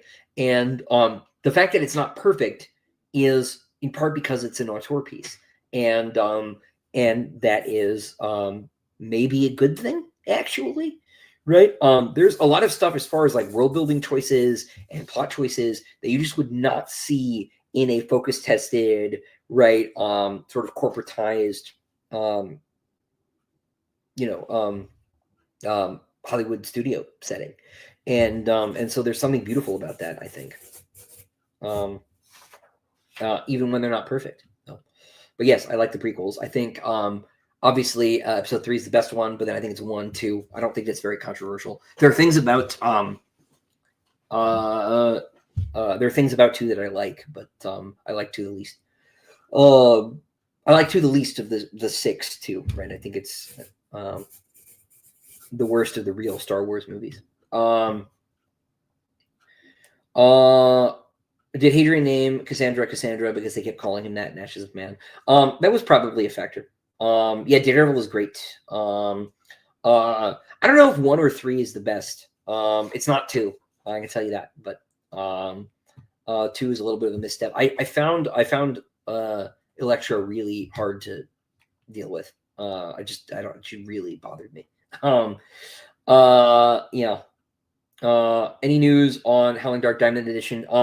We're still working on the art. I had to put it on hold because we just had a kid, and I am late on book 7. And so the only thing I'm doing right now is writing book 7 and signing these pages for Broken Binding, which I have about half an inch of a stack left. Yeah.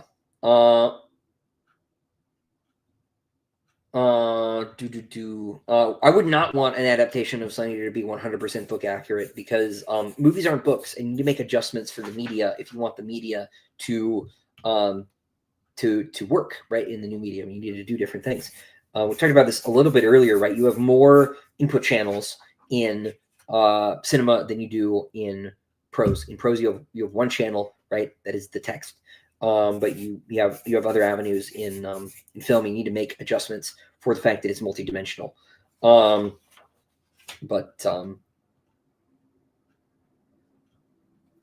New Senator fan, welcome. Go read books. Glad you. I hope you like book 2. Currently reading Call of the Conciliator and the Green Man chapter, and I never would have guessed Gene Wolfe had such a great sense of humor. Yes, it's great. Oh, hey, Jared. Really hate when people make movies based on comic books or novels without respecting the material. Yeah, what is the point of making? Well, the point is obviously that you hope people will be tricked into coming to your movie, right? But that doesn't mean that you can respect the material and make changes, right? I broadly feel the Lord of the Rings films did respect the material, even though they changed things very deeply. with regard to like Aragorn's character, Faramir's character, and like elisions they made, like Tom Bombadil and stuff, right? Aragorn is completely different in the movies. I love Viggo Mortensen, but that's not the character actually, right? He's great, right? But he's written very differently. But I still think it's in a way that's respectful of the material. And what you need to do in adapting anything, right, in working with anybody's thing is honor the spirit in which it was written, right? So like that means if the author, right, was say, I don't know, let's pick like if the author were say a communist, right, you should like write it in a way that the communist original author would want the book written, right? Likewise, if the author was, I don't know, a Hindu, right, you should respect that in inheriting, right, the protectorship of whatever that story is, right? You should not go and make it into something that it isn't. Because if you're going to do that, you should decline the invitation to work on the thing, right? And the reason you shouldn't work on it is because you wouldn't be able to be the person who could honor it properly. This is one of the reasons I've said no to things in the past. Right? If you have a critique of something, it is better that you make your own thing than that you go in and, you know, break it. Yeah, so this, yeah, Jared, you're right. This is the problem with AI, right? Is that that actually like people will just read whatever, right? A lot of people will just read something because it's there. And if the market gets flooded with nonsense titles that are literally generated by the digital equivalent of Infinity monkeys with Infinity typewriters, right? If we're literally in Borges's, right, Library of Babel, right? Then it'll be impossible to find anything that is meaningful. We already have this problem, right? The Tower of Babel has been constructed. You know, even within science fiction, I have a friend, I've mentioned it before. His name is Ben, and Ben held the record for the most number of science fiction world cons consecutively attended. He's been going since like the early 70s, I think. And he'll tell you that like back in the day, everybody could read everything, right? And so science fiction fandom, capital F, right? Because people don't know that the word fandom, and if you're tired of me saying this, right, it's important history and people just don't know. The word fandom initially refers to an actual discrete community of people, right, who attended not just the science fiction World Science Fiction Convention and the World Fantasy Convention, but also all the little literary conventions around America that sort of built the science fiction reading community from like the 40s, 50s on. This is the community around the Hugo Award and the World Fantasy Award.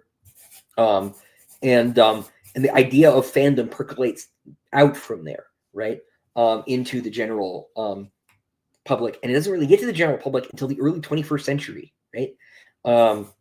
With sort of the popularization of geek culture, sort of post superhero movies, really. And in those earlier days, it was possible to read everything. And it kind of sucks that we can't read everything, because now you talk to any other sci-fi fantasy fan, maybe, yeah, you've got some big stuff in common, right? Like, you know, I haven't read Wheel of Time, but like most people have read Wheel of Time, there's Lord of the Rings, right? You know, George Martin, Brandon Sanderson, whatever, right? But downstream of that, people's preferences look radically different. And so our language, right, in this sort of Tower of Babel metaphor, right, is confused, right? It's hard to talk as science fiction fans with each other because the foundational grammar, the sacred texts, right, to do a Disney sequel trilogy meme, right, are different. And that will only get worse in a post AI like literature explosion thing. It'll be impossible for people to break in, I think, and or not impossible. It was you know, Jared, you and I were talking earlier, right? It's way less impossible always than people think it is. But it'll be harder, and it's already very hard, and it's harder than it was when I started in 2016. Are the Roy Shields a reference to the Reiria series? No. I have a friend who is a physicist named Cameron Royce, and I named it for him. No, Zaf, named after him. Some of the references are just personal like that. Any plans for a POV story about Cielson? Nope. From a Cielson point of view, rather. No. Do I think you can be a successful author and be less thoughtful / deep and well read? I get the impression you've read most of what Hadrian says he's read, and it makes you wonder as working. But yeah, you don't. the thing you need to do to be a successful writer is simply market yourself and have something to market, right? It helps that thing is good, right? But that's not necessary. It turns out that it helps. But no, the important thing is to write well, right? Like I said earlier, I think prose is primary. I think that what you write about matters less than how well you do it. And so I would work on your voice as a writer, because the reality is, everybody says like every story has been done before, right? That is true, right? But you have never written a story before, and how you will write a story that has been told before is the reason to write the story, right? Because your individual talent as a writer is something that you can cultivate, even if it is not possible for us as mortal beings to create something from nothing. And so you can become a better writer, right? You can't invent, you can't invent knights and castles, right? It turns out it took the whole human enterprise to create medieval society, right? For us to then base fantasy novels in. But worry about your voice and start there. And certainly you should read stuff, right? But the sort of corollary of the writer should read advice that every writer repeats ad nauseum, like a mantra, is that you have to eventually stop reading and you have to start writing. And if you're reading, right, I have a friend who has been preparing to write a book for the entire amount of time that I've written this series, and I love him and respect him, but he should probably write a book. And so if the reading is getting in the way of you actually writing something, it's time to stop and it's time to write. So I wouldn't stress about it, because you do not need to read the same things that I've read, for example, or that anybody has read in order to be a writer. You need to read the things that you want to read, and you need to not read the things that you don't want to read, right? Because you need to be you, right? Because that's the thing that you can bring to the world as a writer is yourself. You hear like Michelin chefs talk about this is me on a plate, right? You watch, or if you watch like MasterChef, they say that all the time, right? That's what you want to do, right? Is there any period in history where your interest noticeably wanes? Yes, after the advent of gunpowder, I start to glaze over, right? There's a Robert Eggers quote, I don't know if it's apocryphal or not, where it says the idea of filming a car makes him sick, and the thought of filming a cell phone is death, right? I get markedly less interested as we approach modernity, which is funny because I wrote science fiction, but my science fiction series has a lot more in common with 1500 than it does with 2000. But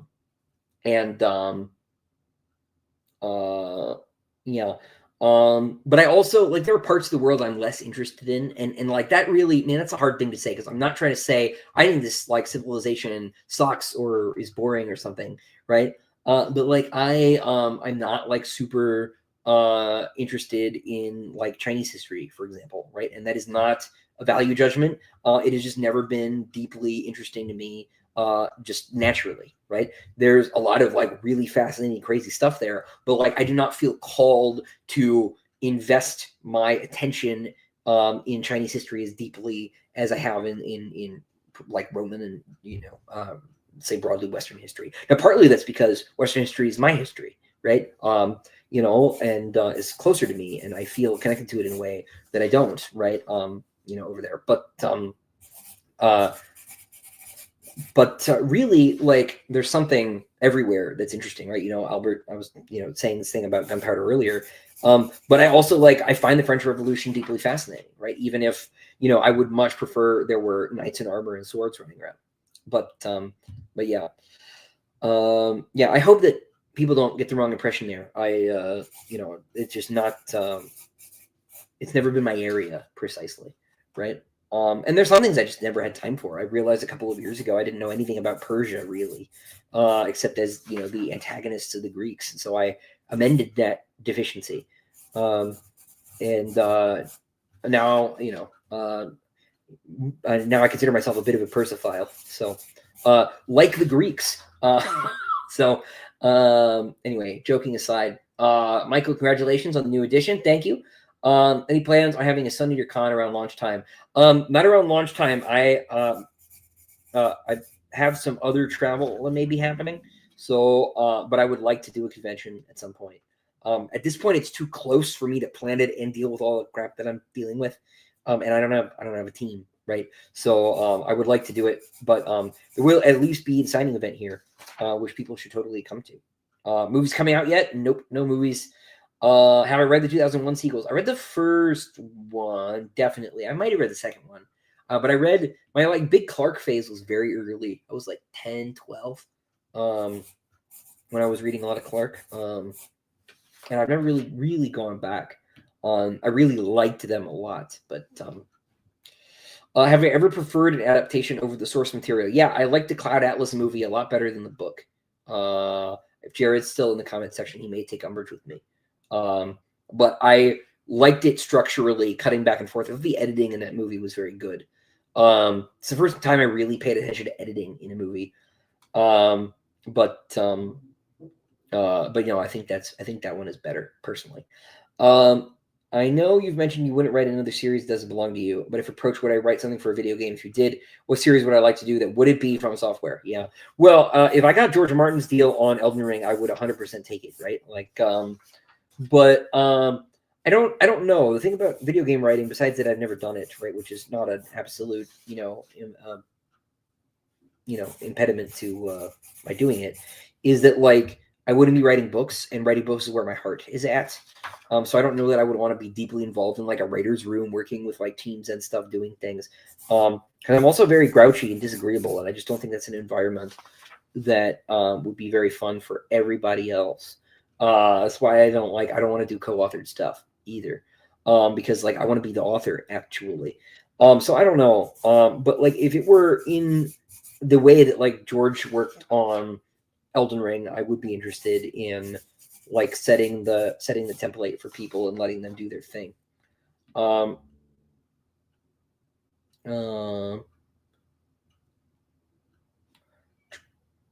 Is there a time jump between books 6 and 7? There is. How would I rank my own books and happiness with the project? Is it different than my enjoyment writing them? Happiness with the product? I don't want to say like I think this book is better than this book, right? Like qualitatively. So like my experience is the is sort of the only real way for me to talk about it anyway. Because the thing is like I will say this: I thought Demon in White was bad when I put it out because I had like no time to revise it at all. I think I worked on it for like 2 weeks, and I was like really sure that it was over. And that's like reliably people's favorite book. There's some other crowd favorites. Like there's a strong book 2 party, there's a strong book 4 party, strong book 6 party, right? But like book 3 for the longest time was the front runner. James, that's a good point. I do think that that I actually like Blade Runner better than Do Androids Dream of Electric Sheep. However, they are both so different that it is very weird to compare them.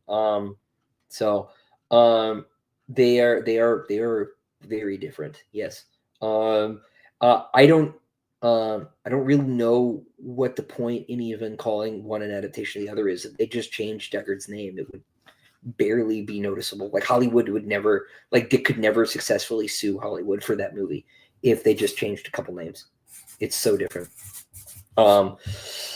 Speaking of voice, how do I keep different speech patterns sustained? I have a terrible time of my character slowly becoming text. You need to give them a thing, and you need to stick to the thing.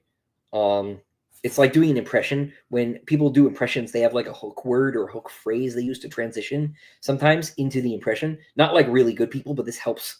Like if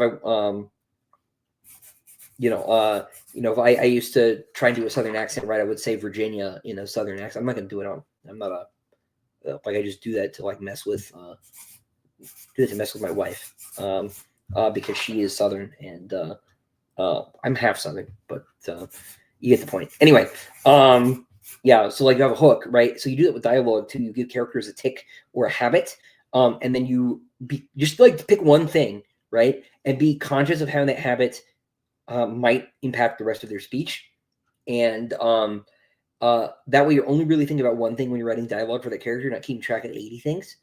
and you can sort of reverse engineer a speech pattern from the thing, right? You can think about it almost the way that like Homer has epithets, right? He has like a phrase he'll use to refer to people. So like a mnemonic device is almost like a mnemonic device.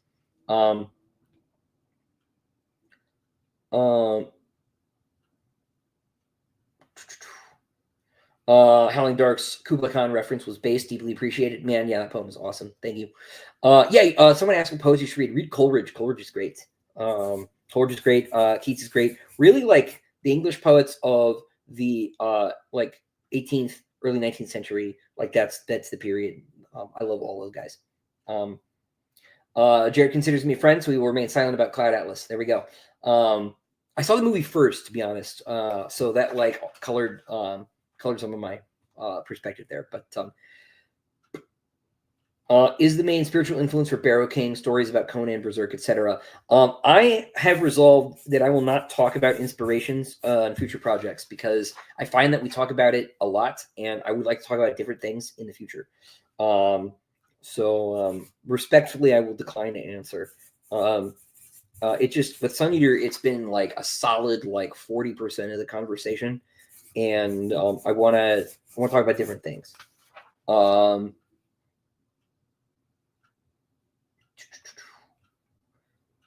I need you to write Baldur's Gate 4. I would have to play any of the other ones before I did that, and I just haven't had the time. Jeremy, hey man, good to see you. Can we expect more Sun Eater stuff in the future? Yes, there will be more. Have I read many primary sources? Yes. Do I prefer to read more modern sources? I prefer to read the primary sources, honestly, because we have so many for the Greek and Roman world in particular that you can sort of read that. And I like to take mostly classes like online, like do is it Wondrium now? My favorite, there's a guy called Kenneth Harrell who has a lot of classes on the ancient world, Mediterranean world. He's really an expert in coinage, which I think is fascinating because he'll throw that in there. He has a ton of stuff. It's on Audible as well. So like I like to listen to courses and then read primary sources more than I do modern historians because modern historians vary widely in quality. So do professors. But I feel my time is better spent on the primary sources and then having some sort of academic not coursework, but you get the point. Sort of scaffold everything.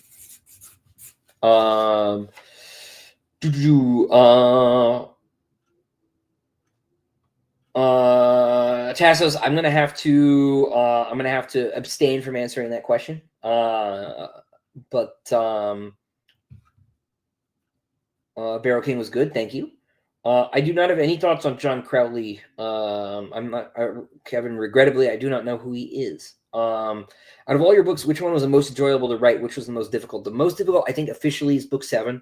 Book 7 it's the longest book. It's taken the longest time. And I've been trying to finish it with a 2-week-old in the house. Who you may have just heard crying in the distance. So I have to go soon, which is good because I am almost done. But yes, the best one was Howling Dark. Howling Dark was the book where I figured out my process in terms of outlining and everything. Everything just worked the whole time. It was really, really fun. I was really keyed in. Like every day was just great. Is my memory of it. I'm sure that's like not 100% true, but I really felt like I leveled up writing that book. And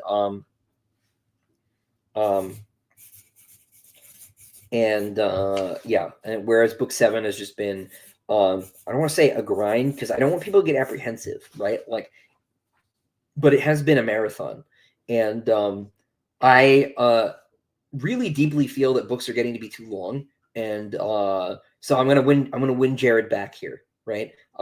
As I know he feels the same way, and I feel books are getting too long, and I really feel like I'm straining the limits of my attention as the writer. Like there's stuff, it's like so much in this book that I'm really having a hard time processing it anymore. I feel like a computer that's crashing, and I do not want to write another 400,000 word book ever.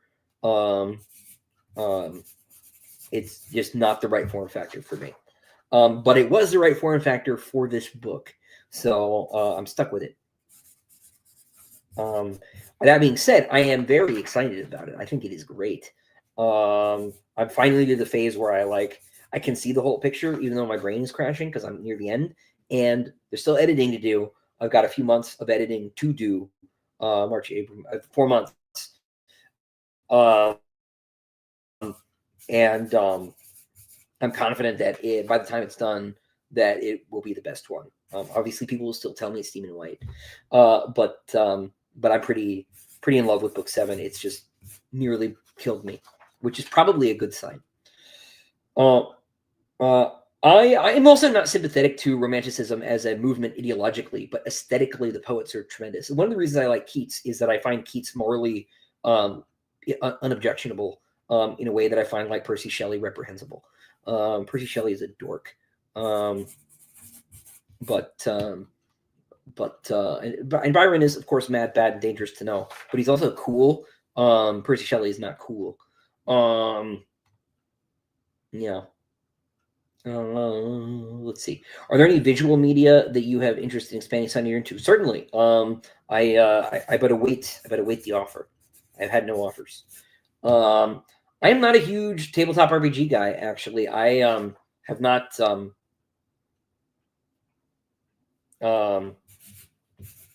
I played in high school briefly, and maybe I didn't have the right group of friends, but I just never enjoyed it. Who's Jared? Jared Henderson, my friend. He's a YouTuber. He's been in the comment section, but he may have left.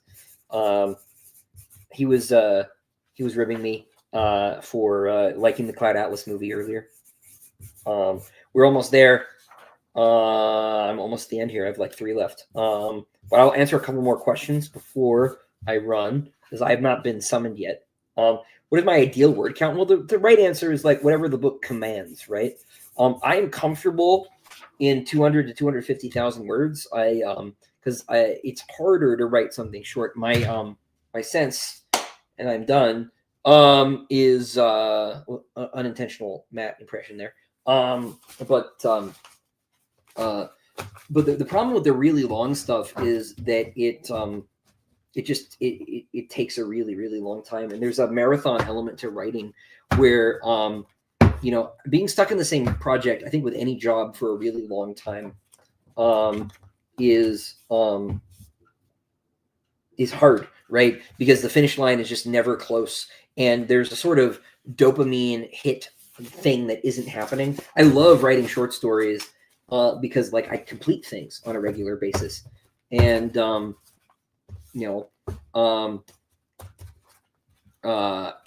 that's nice. That feels rewarding. And I have not had that with this book. I've just had this constant looming to do object on my list, and it just hasn't moved, and I find that very demoralizing. Ozymandias is good for sure. Speaking of Shelley, but he's still a dork. Although the thing about his heart being all calcified is pretty hardcore. It is cool.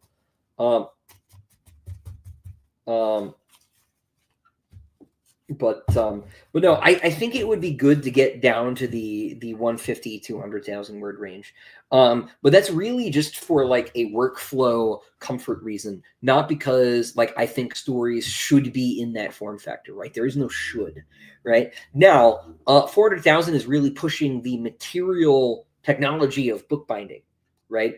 And so there are physical limits there. The other reason that long books are bad is bookstores order fewer of them. Part of the problem with Empire of Silence, right, was that I was an untested writer writing a 250,000 word novel, and it wasn't a New York Times bestseller. So they printed the first few thousand of them, and when they sold all right, and they sold about normal, what you want to have happen, what you want to have happen is a number 1 bestseller, right? But failing having a number 1 bestseller, what you want to have happen is, in excess of about 80% of your print run selling out in about 18 months, right? Approximately. Now, like, faster is better. What you don't want to have happen is for the book to go out of print in the first week because you sold all of them. That means that you didn't order enough and you did your math wrong, right? It's bad to sell out of a book, right? I remember when Empire of Silence was out of stock, people were like, "Oh, congratulations!" And I just really wanted people to stop congratulating me because it was terrible. It meant that I wasn't selling books because people couldn't buy them. and that was awful. So it is better if you're writing, if you're a new writer, what you want to do is you want to write like 100, 120,000. That's what all the publishers will tell you, and they are not kidding, because that book is short enough. If your book is, so Barnes & Noble worries about shelf space by the inch, right? If your book is that long and you're not Brandon Sanderson, they might order 1. They probably will order 0, right? If your book is this long and you're an untested writer, they might order 4. And that's not, that is, that's like 4 times as many customers, right? And your real currency as a writer isn't money. It's not sales, it's readers, right? What you really want to have, right, is a core audience of a few thousand readers, right, as human beings, as people, and to care about and to provide for those readers as your customers. You want customers, you don't want sales. And so if you write a shorter book, it's easier to generate that starting out. Now,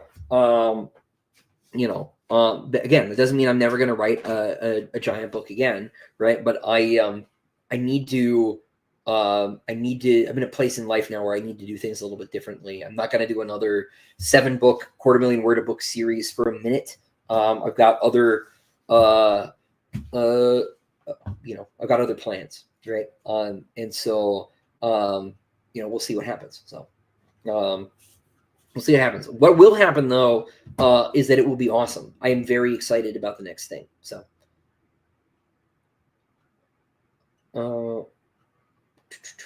yeah. Let's do 3 more questions. But first, Blaine says, a fan of Disquiet Gods myself. I love Disquiet Gods. I would have said Disquiet Gods was my favorite book.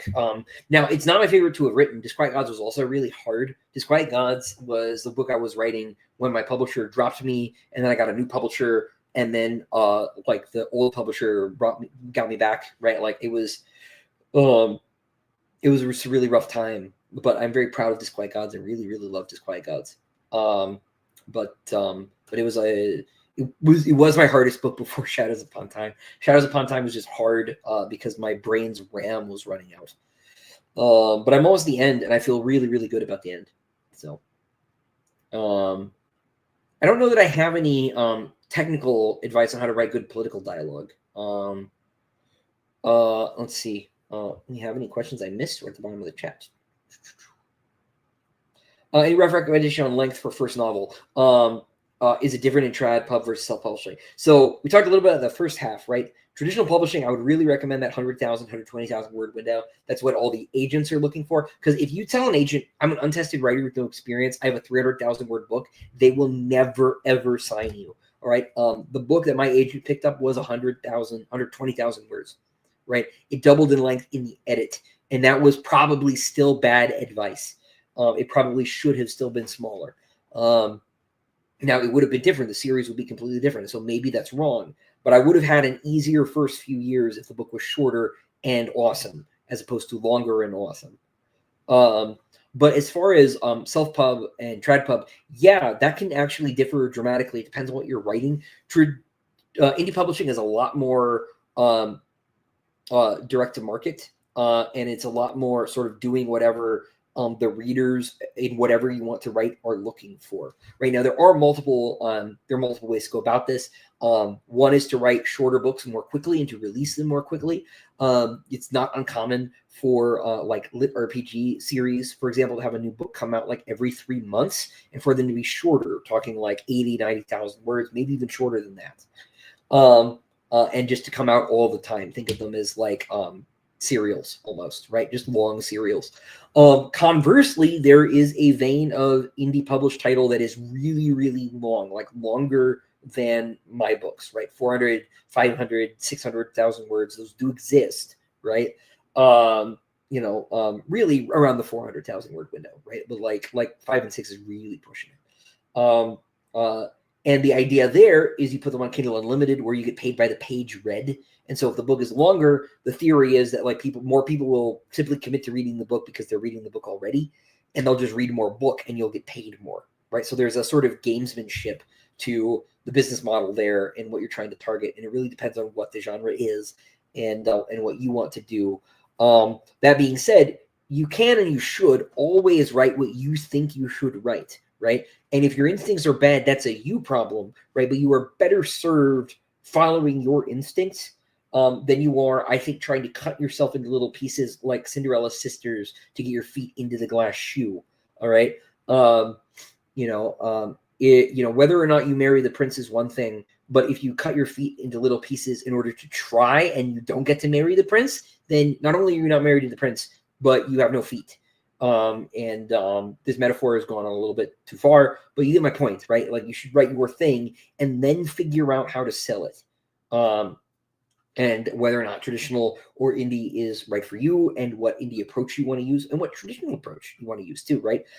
We, I think, fall into the trap of thinking that traditional publishing is all one thing. And while the thing that traditional publishing is a lot more homogenous, there are publishers who are better at different things, and trying to figure out where you want to go, and like what you want the book to look like, and how to have that conversation with your publisher is an art that, like, there's very little reason to talk about online, because the number of people who are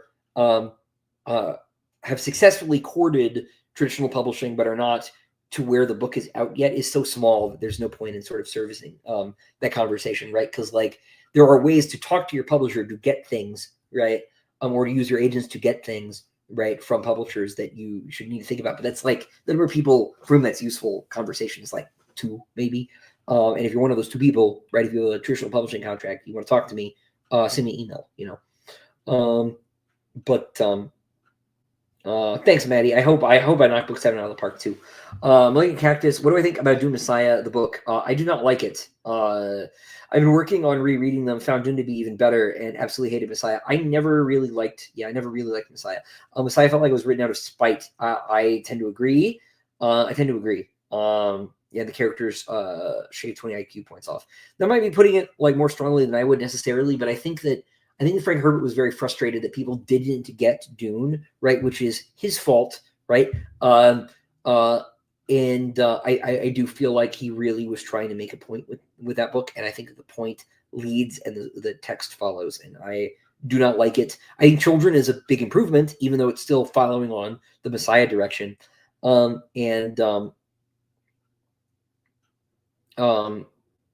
But then I really love God Emperor. I think God Emperor is great.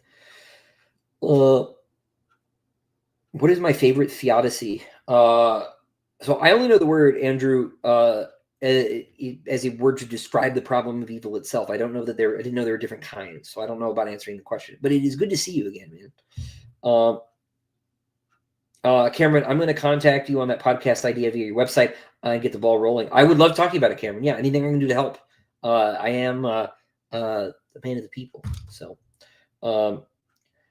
now I will say, okay, there are things about Messiah that are good. Tassos is reminding me, right? Like, the plot actually mechanically is very cool, right? The conspirators, right? I think the omniscience, right, and the multiple point of views really works in that book, right? I just feel like it's not earned. I feel like there's a book in between. We really don't see Paul's heel turn. And we're just sort of told about it. It is asserted. And I think, frankly, that Frank Herbert wimped out by not showing the jihad. I would have loved if the 6 Dune books actually led up to and ended with Children, right? And Messiah and Children were 5 and 6, and there was the jihad in the middle. Because I don't really know, as much as I love God Emperor, I don't really love Heretics and Chapter House. I adore God Emperor of Dune. I don't really know that those books serve the main story and the main thesis. I think that they are sort of a sequel thing. I think that God Emperor of Dune explains the first 3 books the way that Earth of the New Sun explains Book of the New Sun. It's like an appendix that crystallizes the meaning of everything. I broadly think Heretics and Chapter House are useless. I think there is no book 7, right? And so we don't really need them, frankly. But yeah. Yeah. Do I think Dune would have been better with a more traditional sequels with Paul as the protagonist? It depends on what you're trying to do, right? Like, would I have preferred a more positive story in that world about virtue triumphing? Yes, because I am an optimist, right? That isn't what Frank's trying to do, and I respect that that's not what he's trying to do. I just don't think he succeeds, right? In what he's trying to do. I think that he sets up this story, this cautionary tale about charismatic leaders, and then gives us a good guy. Paul is basically good. He's like a couple like morally questionable moments, but like the basic thrust of his action in book one is righteous. He is on the right side. Pretty unambiguously. The Harkonnens are so evil that there's nothing morally complicated about that struggle at all. And then he just tells us in book two, surprise, actually, he was bad the whole time. You didn't read the epigrams, and so I do I love the first book. I do think the trilogy broadly doesn't work, and then I really love book four. Um, um,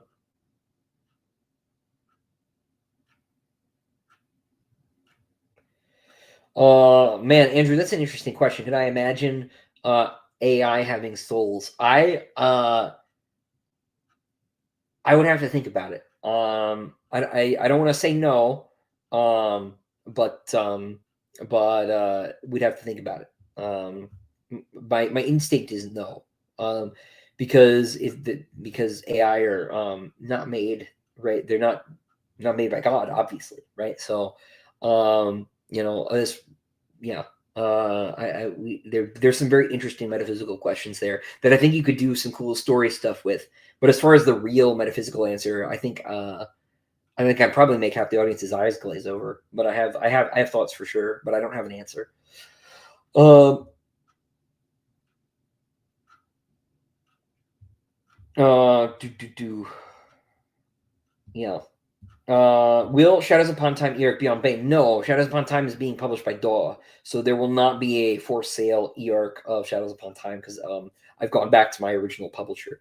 And I see my wife is in the chat, which is a harbinger of my needing to depart, and I think we are at the 2-hour mark anyway. And I am done signing. I am done, so these will go to the UPS store. And the Broken Binding editions will be printed. They are on sale now. So if you want to go and grab a copy, there are still some for sale. The link is in the description down below. It's books 1, 2, and 3 together as a package. 4 and 5 will be coming later this year. I want to say around October was the plan. But that is in pencil. That is not, inked in yet. So that may change. And then books 6 and 7 are going to be next year. And Patrick and I are working on the art now. The covers, both inside and out, are done.